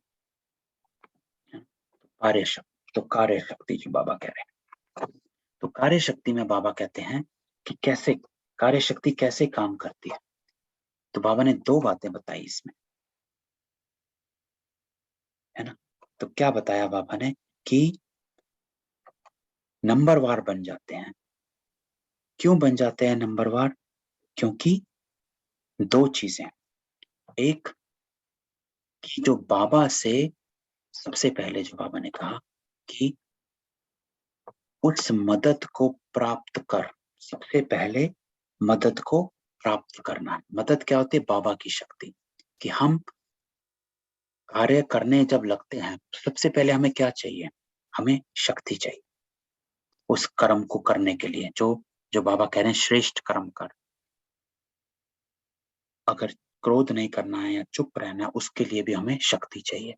तो सबसे पहले बाबा कह रहे हैं उसको प्राप्त करना, उस मदद को प्राप्त करना। हिम्मत रखते हैं हम कि नहीं, क्रोध नहीं करना। संकल्पों में भी हमारी हिम्मत आती क्रोध नहीं करना, लेकिन उसके लिए बाबा कह रहे हैं पहले उस मदद को प्राप्त करना, उसके बाद समय पर मदद को यूज करना, अर्थात शक्ति को यूज करना, right time at the right place at the right moment.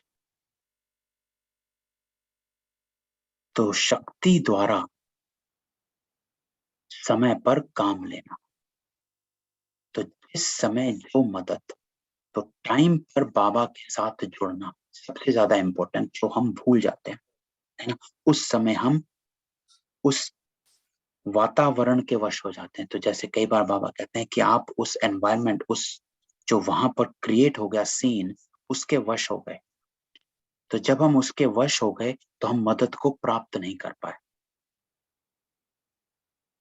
तो उस समय आपको हमें मदद को प्राप्त करनी है, तो उस समय आपका कनेक्शन जुड़ना जो बहुत जरूरी है, उस समय आपकी लाइट चली जाती है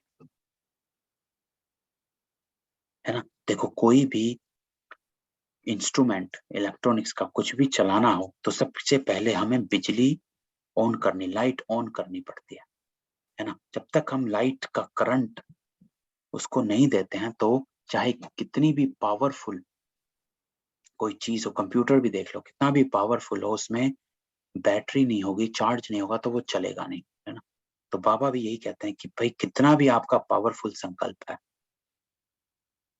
कितनी भी आपने हिम्मत रखी है, लेकिन जब तक आप वहां से लाइट नहीं लेते हो बाबा से, जब तक कनेक्शन नहीं जोड़ते हो, तब तक लाइट नहीं मिलेगी। जब तक कनेक्शन आप पावर हाउस से नहीं जोड़ोगे, तो जिस समय जो मदद अथवा शक्ति चाहिए, उसी शक्ति द्वारा समय पर काम लेना, यह निर्णय शक्ति। इसलिए बाबा इसको निर्णय शक्ति कहते हैं कि उस समय मेरी आत्मा ने क्या निर्णय किया,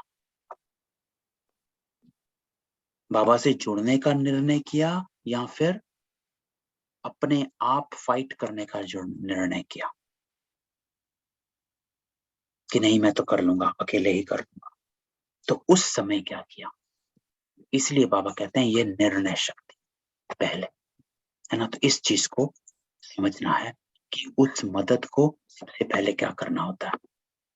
तो युक्ति जो बाबा ने बताई है निर्णय शक्ति की, सबसे पहले बाबा कह रहे हैं कि शक्ति को प्राप्त करना, स्टेप नंबर 1, शक्ति को प्राप्त करना।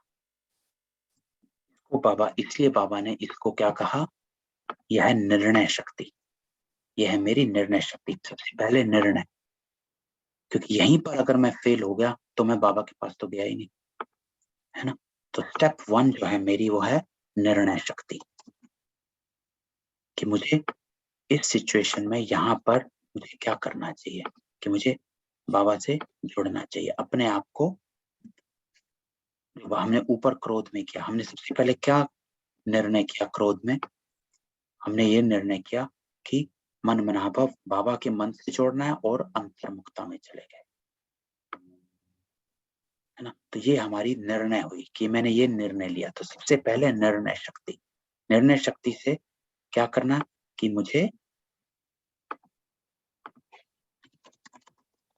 बाबा से पहले शक्ति को प्राप्त करना, अभी मेरी कार्य की शक्ति आती है। तो पहले मुझे बाबा से शक्ति लेनी, क्योंकि हम आत्माओं में पावर नहीं है, है ना, अकेले में पावर नहीं है। जितना हम सुबह योग में जमा करते हैं वो धीरे धीरे धीरे हमारा डिप्लीट होता रहता है। इसलिए बाबा कहते हैं कि सारा दिन मेरे से कनेक्टेड रहो, ताकि आपकी जो चार्जिंग है वो फुल रहे। और क्योंकि हमारे में हम इतना कनेक्टेड नहीं रह पाते हैं सारा दिन, इसलिए बाबा कहते हैं कि जब कर्म आने लगे तब ये काम करो, है ना। हिम्मत तो आपने रखी है ना, हिम्मत तो हमने रखी है। तो बाबा की ये बात हमें कहते हैं, हिम्मत तो रखी कि मुझे श्रेष्ठ कर्म करना है ना। ये हिम्मत तो हमारी है। तो ये बाबा कहते हैं हिम्मत तो आप रखते हो, हिम्मत में सब पास हो। कम से कम हमारा ये संकल्प तो होता है कि मुझे पास होना है, हिम्मत में सब पास हो। लेकिन करना क्या है, मदद को प्राप्त कर, सबसे पहले मदद को प्राप्त करो, और मदद को प्राप्त करने के लिए निर्णय करो, है ना। तो ये है पहले निर्णय शक्ति। और फिर दूसरी बाबा कह रहे हैं उसी शक्ति द्वारा समय पर काम लेना। तो अब दूसरा समय पर, अब ये स्टेप नंबर 2,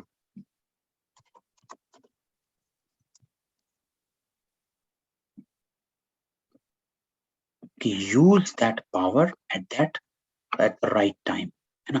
कार्य में लगाने की कार्य शक्ति, इसमें अंतर हो जाता है। तो इसीलिए बाबा कह रहे हैं कि उसको हम लगाते नहीं, बाबा से लेते, पहले तो लेते ही नहीं है, और लेते हैं तो उसको लगाते नहीं। तो इसीलिए इसमें बाबा कह रहे हैं इसमें अंतर हो जाता है कि जब हम ये दो काम नहीं करते, समय पर काम लेना और कार्य को लगाना और फिर उसको यूज करना, कि जब हम ये कर लेंगे तो हमें तुरंत उसको यूज करने में हमारे को पावर मिलती है। तो बाबा कह रहे हैं इसमें अंतर हो जाता है। तो सर्वशक्तिमान बाप द्वारा बाबा कह रहे हैं सबको शक्तियां मिली, कोई को 8-6 नहीं मिली, सबको सुनी है, लेकिन विधि से सिद्धि होती है। तो कार्य शक्ति की विधि अब बाबा बताते हैं, है ना। ये तीनों को लेते हैं और तीनों का हम देखते हैं कि बाबा क्या कह रहे हैं। इसको हम अलग से यहाँ लेते हैं। तो बाबा एक एक करके तीनों चीजों को लेते हैं।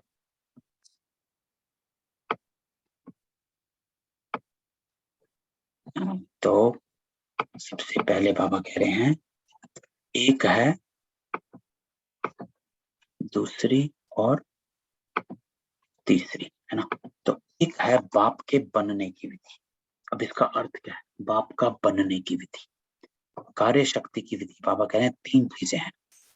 सबसे पहले है बाप का बनना, दूसरा है बाप से वर्षा प्राप्त करना, तीसरा है उस वर्षे को कार्य में लगाना। तो एक है बाप के बनने की विधि। बाप के बनने की विधि अर्थात जो बाप के बने हैं उनको ही बाबा क्या देते हैं?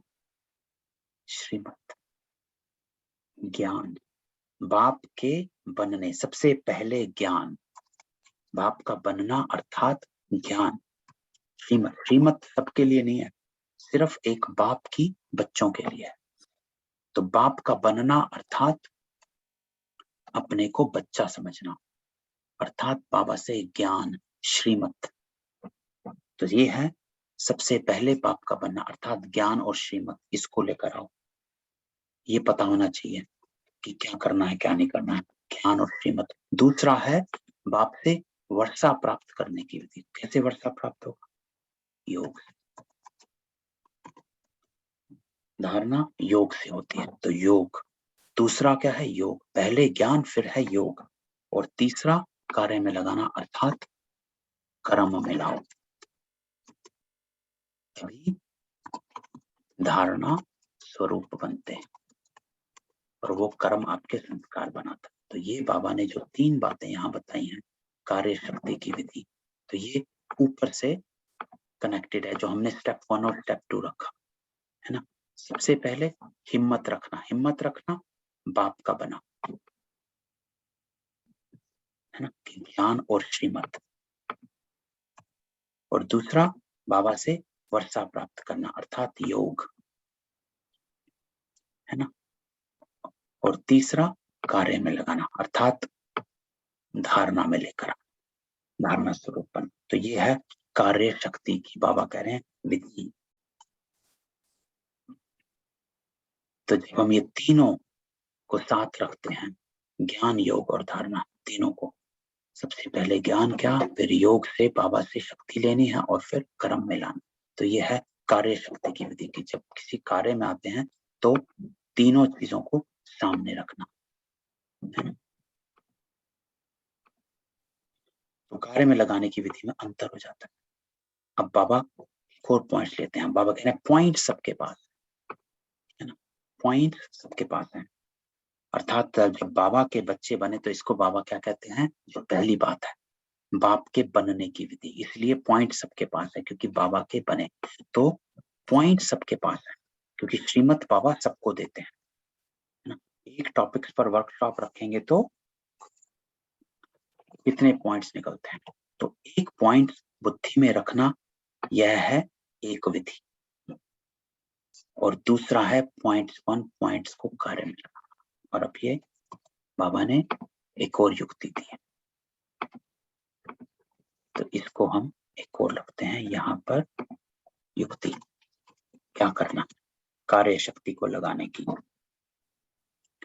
तो बाबा कह रहे हैं एक है पॉइंट्स को बुद्धि में रखना, ये एक है, ये भी इंपॉर्टेंट है। जब तक अगर हमें पता ही नहीं होगा, ज्ञान ही नहीं होगा, तो हम कुछ कर ही नहीं पाएंगे। तो ये स्टेप 1 तो है ही बहुत इंपॉर्टेंट कि पॉइंट्स को बुद्धि में रखना, क्योंकि यहाँ पर भी हम चूक जाते हैं। हमें पॉइंट्स याद ही नहीं रहते, क्या करना था क्या नहीं करना था, बाद में इमर्ज होते हैं। जैसे होता है ना, समय पर याद नहीं आता, बाद में याद आता है कि अरे गलत हो गया, नहीं होना चाहिए था। तो पॉइंट्स को बुद्धि में रखना, पॉइंट्स को हम बुद्धि में हम तभी रख सकते हैं, है ना, तभी रख सकते हैं जब हमारी बुद्धि, अगर हम सारा दिन उधर विकारियों में ही रहेंगे तो हमारी को इमर्ज ही नहीं होगा कि ठीक क्या है और नहीं क्या ठीक नहीं है, है ना। तो बुद्धि को स्वच्छ, बुद्धि स्वच्छ रहनी चाहिए, है ना। जो हमने क्लास करी थी कि सबकॉन्शियस माइंड हमारा क्लीन होना चाहिए। जो हमने ऊपर किया, क्या देखना है, क्या सुनना है, क्या पढ़ना है, क्या बोलना है ना, ये सब चीजें पार्टिसिपेट करती हैं हमारी बुद्धि को स्वच्छ रखने में। क्योंकि बुद्धि स्वच्छ होगी तो भी तो तभी तो ऑर्डर करेगी। जो बाबा ने ऊपर कहा, स्वराज्य अधिकारी ऑर्डर देता है, तो हम ऑर्डर ही नहीं देते हैं। ऑर्डर क्यों नहीं देते हैं? क्योंकि हमारी बुद्धि और मन कहते हैं अरे ठीक चल रहा है, सब बढ़िया है ना, कोई जरूरत नहीं है कुछ ज्यादा करने की, इतना ही बहुत है ना। तो क्या हुआ, ये हमने ऑर्डर ही नहीं दिया। क्यों नहीं दिया? क्योंकि हमारी बुद्धि आलस अलबेलेपन में गुम हो गई, स्वच्छ नहीं है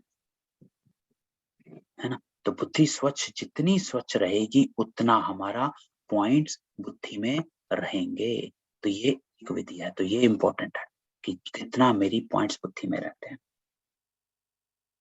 और दूसरा है पॉइंट वन पॉइंट को कार्य में लगाना। ये स्टेप नंबर 2 हो जाता है कि पॉइंट को कार्य में लगाना। कि कई बार बाबा कह रहे हैं पॉइंट्स तो याद रहते हैं लेकिन हम आत्मिक स्वरूप में स्थित नहीं हो पाते। तो वो अब बाबा के उसमें सुनते हैं कि बाबा कह रहे हैं कि पॉइंट रूप भी हो और पॉइंट्स भी हो, दोनों। तो आपका स्वरूप, सबसे पहले अपने स्वरूप को चेक करो। तो क्या करना है इसके लिए? अपने स्वरूप को पहले चेक करो, अपनी स्थिति को चेक करो, अपनी स्टेज को चेक करो, है ना। पॉइंट रूप भी हो, अपनी स्टेज को चेक करो कि मैं देहभान में तो नहीं आ, है ना, कि मैं आत्मिक स्वरूप में हूँ, अंतर्मुखी हूँ, है ना। और फिर पॉइंट्स भी हों, दोनों का बैलेंस। तो बैलेंस बाबा किसको कहते हैं? बैलेंस, हम हमेशा बैलेंस को जब देखते हैं तो हम इस इक्वल, है ना, दोनों साथ साथ हो। कि अगर आपको ज्ञान इमर्ज हो रहा है तो आत्मिक स्वरूप साथ साथ इमर्ज हो, दोनों साथ साथ इमर्ज हो, उसको कहते हैं बैलेंस, टुगेदर, दोनों साथ साथ, एक के बाद दूसरा नहीं, दोनों साथ साथ। अगर ज्ञान इमर्ज हो रहा है तो साथ साथ अपने को पॉइंट्स रूप, जो बिंदु रूप है, उसको भी इमर्ज करो, साथ साथ चलना है। जैसे तराजू होता है ना, एक बैलेंस स्केल जो होता है, तो तराजू को देखते हैं तो क्या होता है? दोनों पलड़े होते हैं, है ना।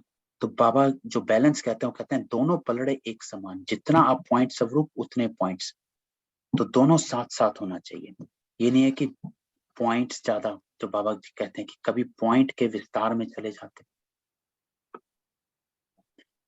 यहाँ कभी एक साइड का पलड़ा भारी हो गया और कभी पॉइंट रूप में टिक जाते हैं, या सिर्फ आत्मिक रूप में ही टिक गए, अर्थात कर्म उसको लाए नहीं,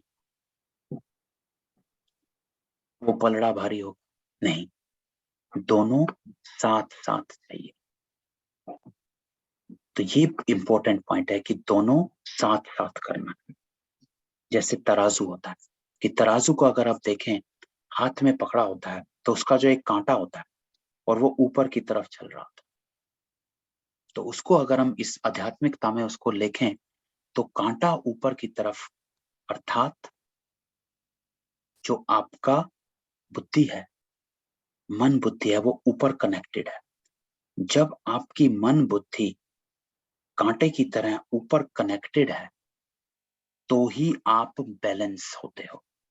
आप स्थूल तराजू को देखेंगे, सब्जी लेने जाते हैं तो दोनों पलड़े एक साथ हों, उसको आप चेक करते हैं कि कांटा जो बीच में है वो स्ट्रेट है कि वो इधर या उधर है। जब कांटा स्ट्रेट होता है तभी हम कहते हैं अब सही है, अब दे दो हमें, है ना। तो वही बात हमारी यहाँ अप्लाई होती है कि जब हम बाबा कहते हैं बैलेंस को, तो बैलेंस तभी हो पाएगा जब हमारा जो कांटा है, अर्थात मन बुद्धि की जो हमारा कनेक्शन है वो परमात्मा से जुड़ा, बाबा से जुड़ा। तो वो जब हम बाबा से जोड़ते हैं तो वो होता है कांटा स्ट्रेट हो जाना, कांटा स्ट्रेट होगा। अब दोनों पलड़े बैलेंस में, अर्थात आप पॉइंट स्वरूप भी हो गए हो और जो ज्ञान है उसको आप अप्लाई करना चाहते हैं, वो भी साथ साथ होते हैं। तो इसका बैलेंस रखना है ना, तराजू की तरह। तो जस्ट लाइक अ तराजू,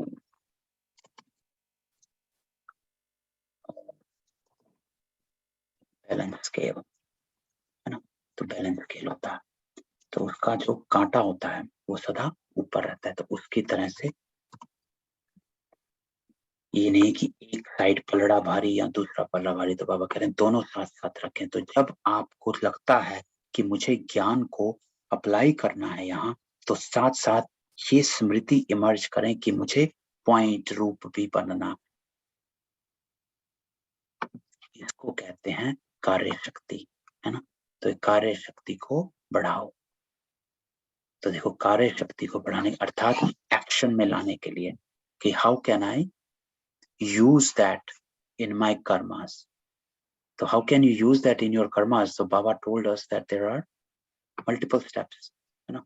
तो एक स्टेप जो बाबा ने कहा, निर्णय शक्ति की सबसे पहले मेरा ये निर्णय चाहिए, मुझे बाबा से कनेक्ट करना। निर्णय शक्ति तुरंत, ये नहीं कि मैं वहीं पे उलझ गया, बुद्धि ने कहा अरे छोड़ पड़े, इधर उधर ही भटक गई, नहीं, निर्णय शक्ति। और दूसरा, उस शक्ति को उस समय कार्य में लगा, है ना।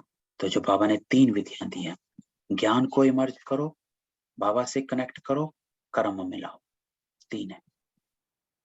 यह है कार्य शक्ति की विधि, ज्ञान, योग और कर्म, ठीक है।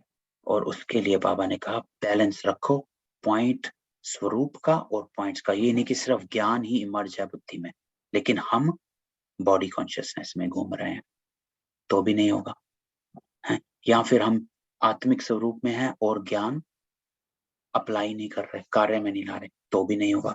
तो दोनों साथ रखना, बाबा से कनेक्ट करो, शक्ति लो और बैलेंस स्केल, तो उसको यूज करना, है ना। और फिर जो दूसरी बात बाबा ने यहाँ कही, सोचना और करना।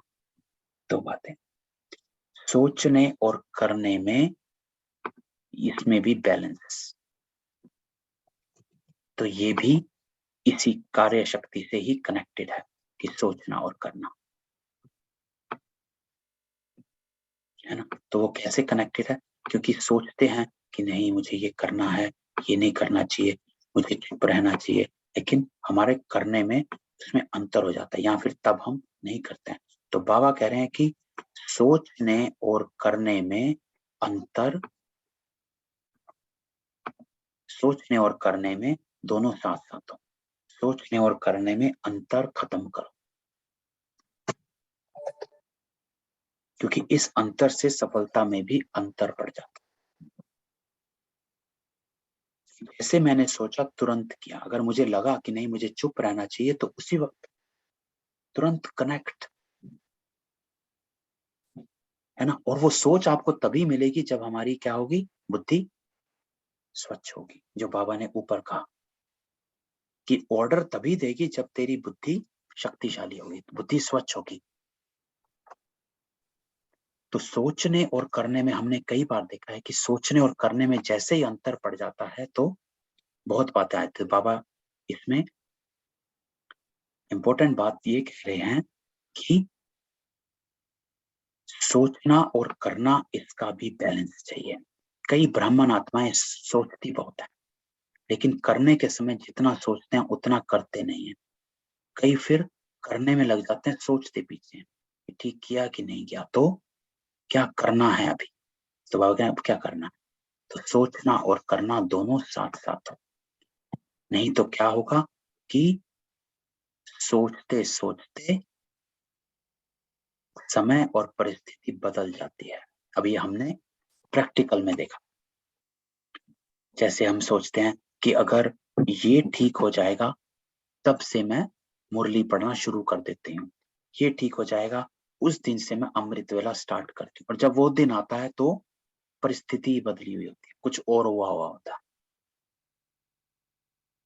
तो ये अर्थ है उसका कि सोचने और करने में अगर आपने कुछ सोच लिया है और वो परमार्थ है, अर्थात ईश्वर अर्थ है, अर्थात आपकी आत्मा की उन्नति के अर्थ है, तो उसी दिन से, उसी सेकंड से शुरू कर दो। क्योंकि आप जिस समय की वेट कर रहे हैं या आपने जो समय बांध दिया है, उस समय आने तक परिस्थिति चेंज हो जाएगी। और ये हमारा सबका अनुभव है कि हमने ये सोचा था कि उस दिन से करेंगे और उस दिन कोई और घर में आ गया, है ना, कोई रिश्तेदार घर में आ गए, या ये हो गया या वो हो गया, इसका ये हो गया, उसका ये हो गया, बेटे का ये हो गया, बेटी का ये हो गया, है ना, या कोई परिस्थिति चेंज हो गई। तो बाबा इसीलिए हमेशा कहते हैं कि अभी अभी का अभी कर ले भाई, क्योंकि कल आज ऐसा नहीं है।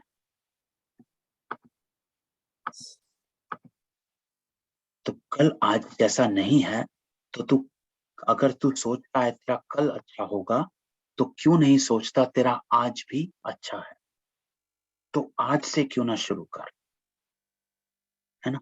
तो बाबा इसलिए हमेशा ये कहते हैं कि साथ साथ, नहीं तो क्या होगा, सोचते सोचते कार्य का समय और परिस्थिति बदल जाती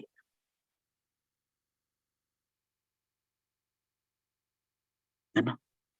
क्योंकि जिस समय जो चीज चाहिए, है ना, तो पीपल हु आर सक्सेसफुल, वो क्यों होते हैं सक्सेसफुल?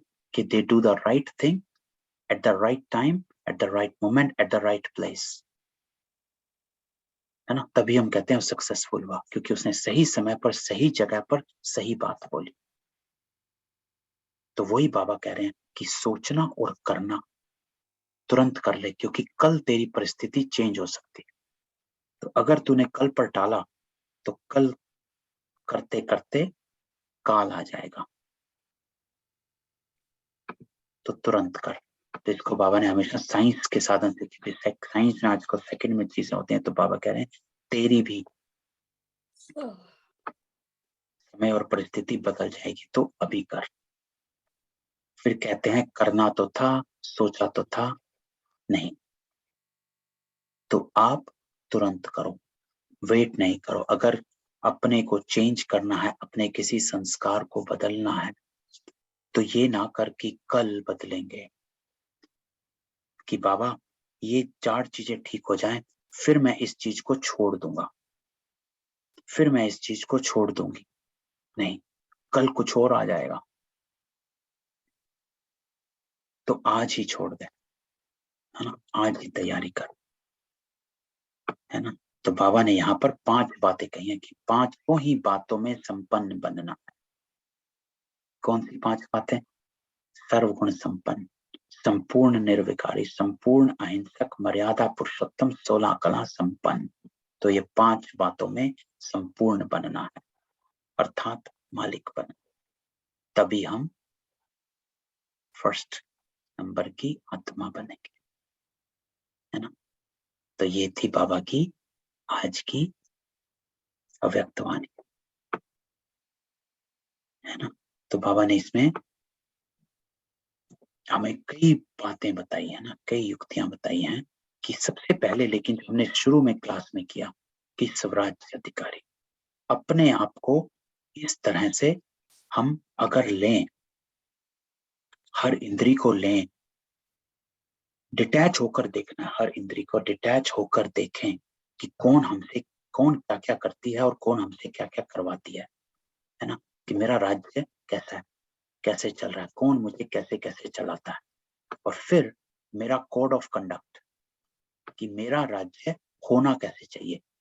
अगर हम कहते हैं कि हमारा राज्य है, तो सबसे पहले तो यही पूछा जाएगा ना कि आपका राज्य में होता क्या है क्या, उसकी रूल्स क्या है।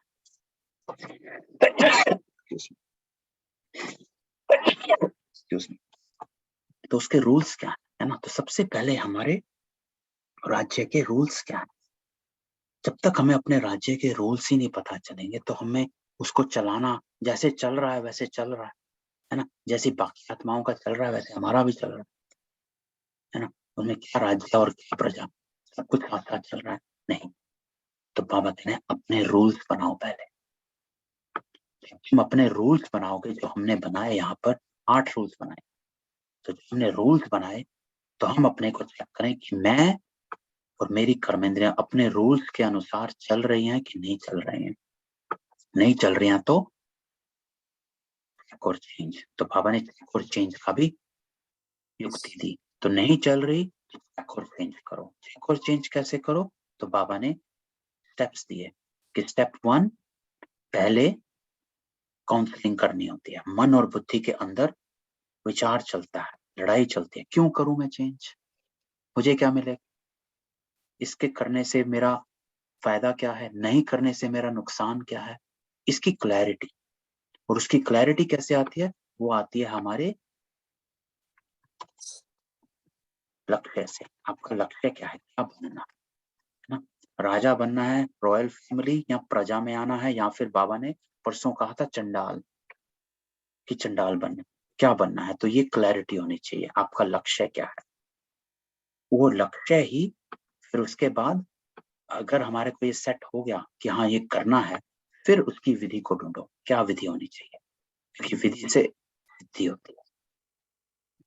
तो उस विधि को हमने अपने एग्जाम्पल, हम हमेशा एग्जाम्पल को यूज करते हैं कि क्रोध की जो विधि बाबा ने बताई हुई है कि कैसे करना, मन और मुख का मौन, है ना? तो विधि पता होनी चाहिए कि क्रोध ना करने की विधि क्या है, मन का मौन। सबसे पहले अपने मन को बाबा से जोड़ो और बाह्य मुक्ता अर्थात जो शोर हो रहा है, जो वहां बातें चल रही हैं, जो वहां दैहिक बातें चल रही हैं, है ना, जो शरीर को लेकर जहाँ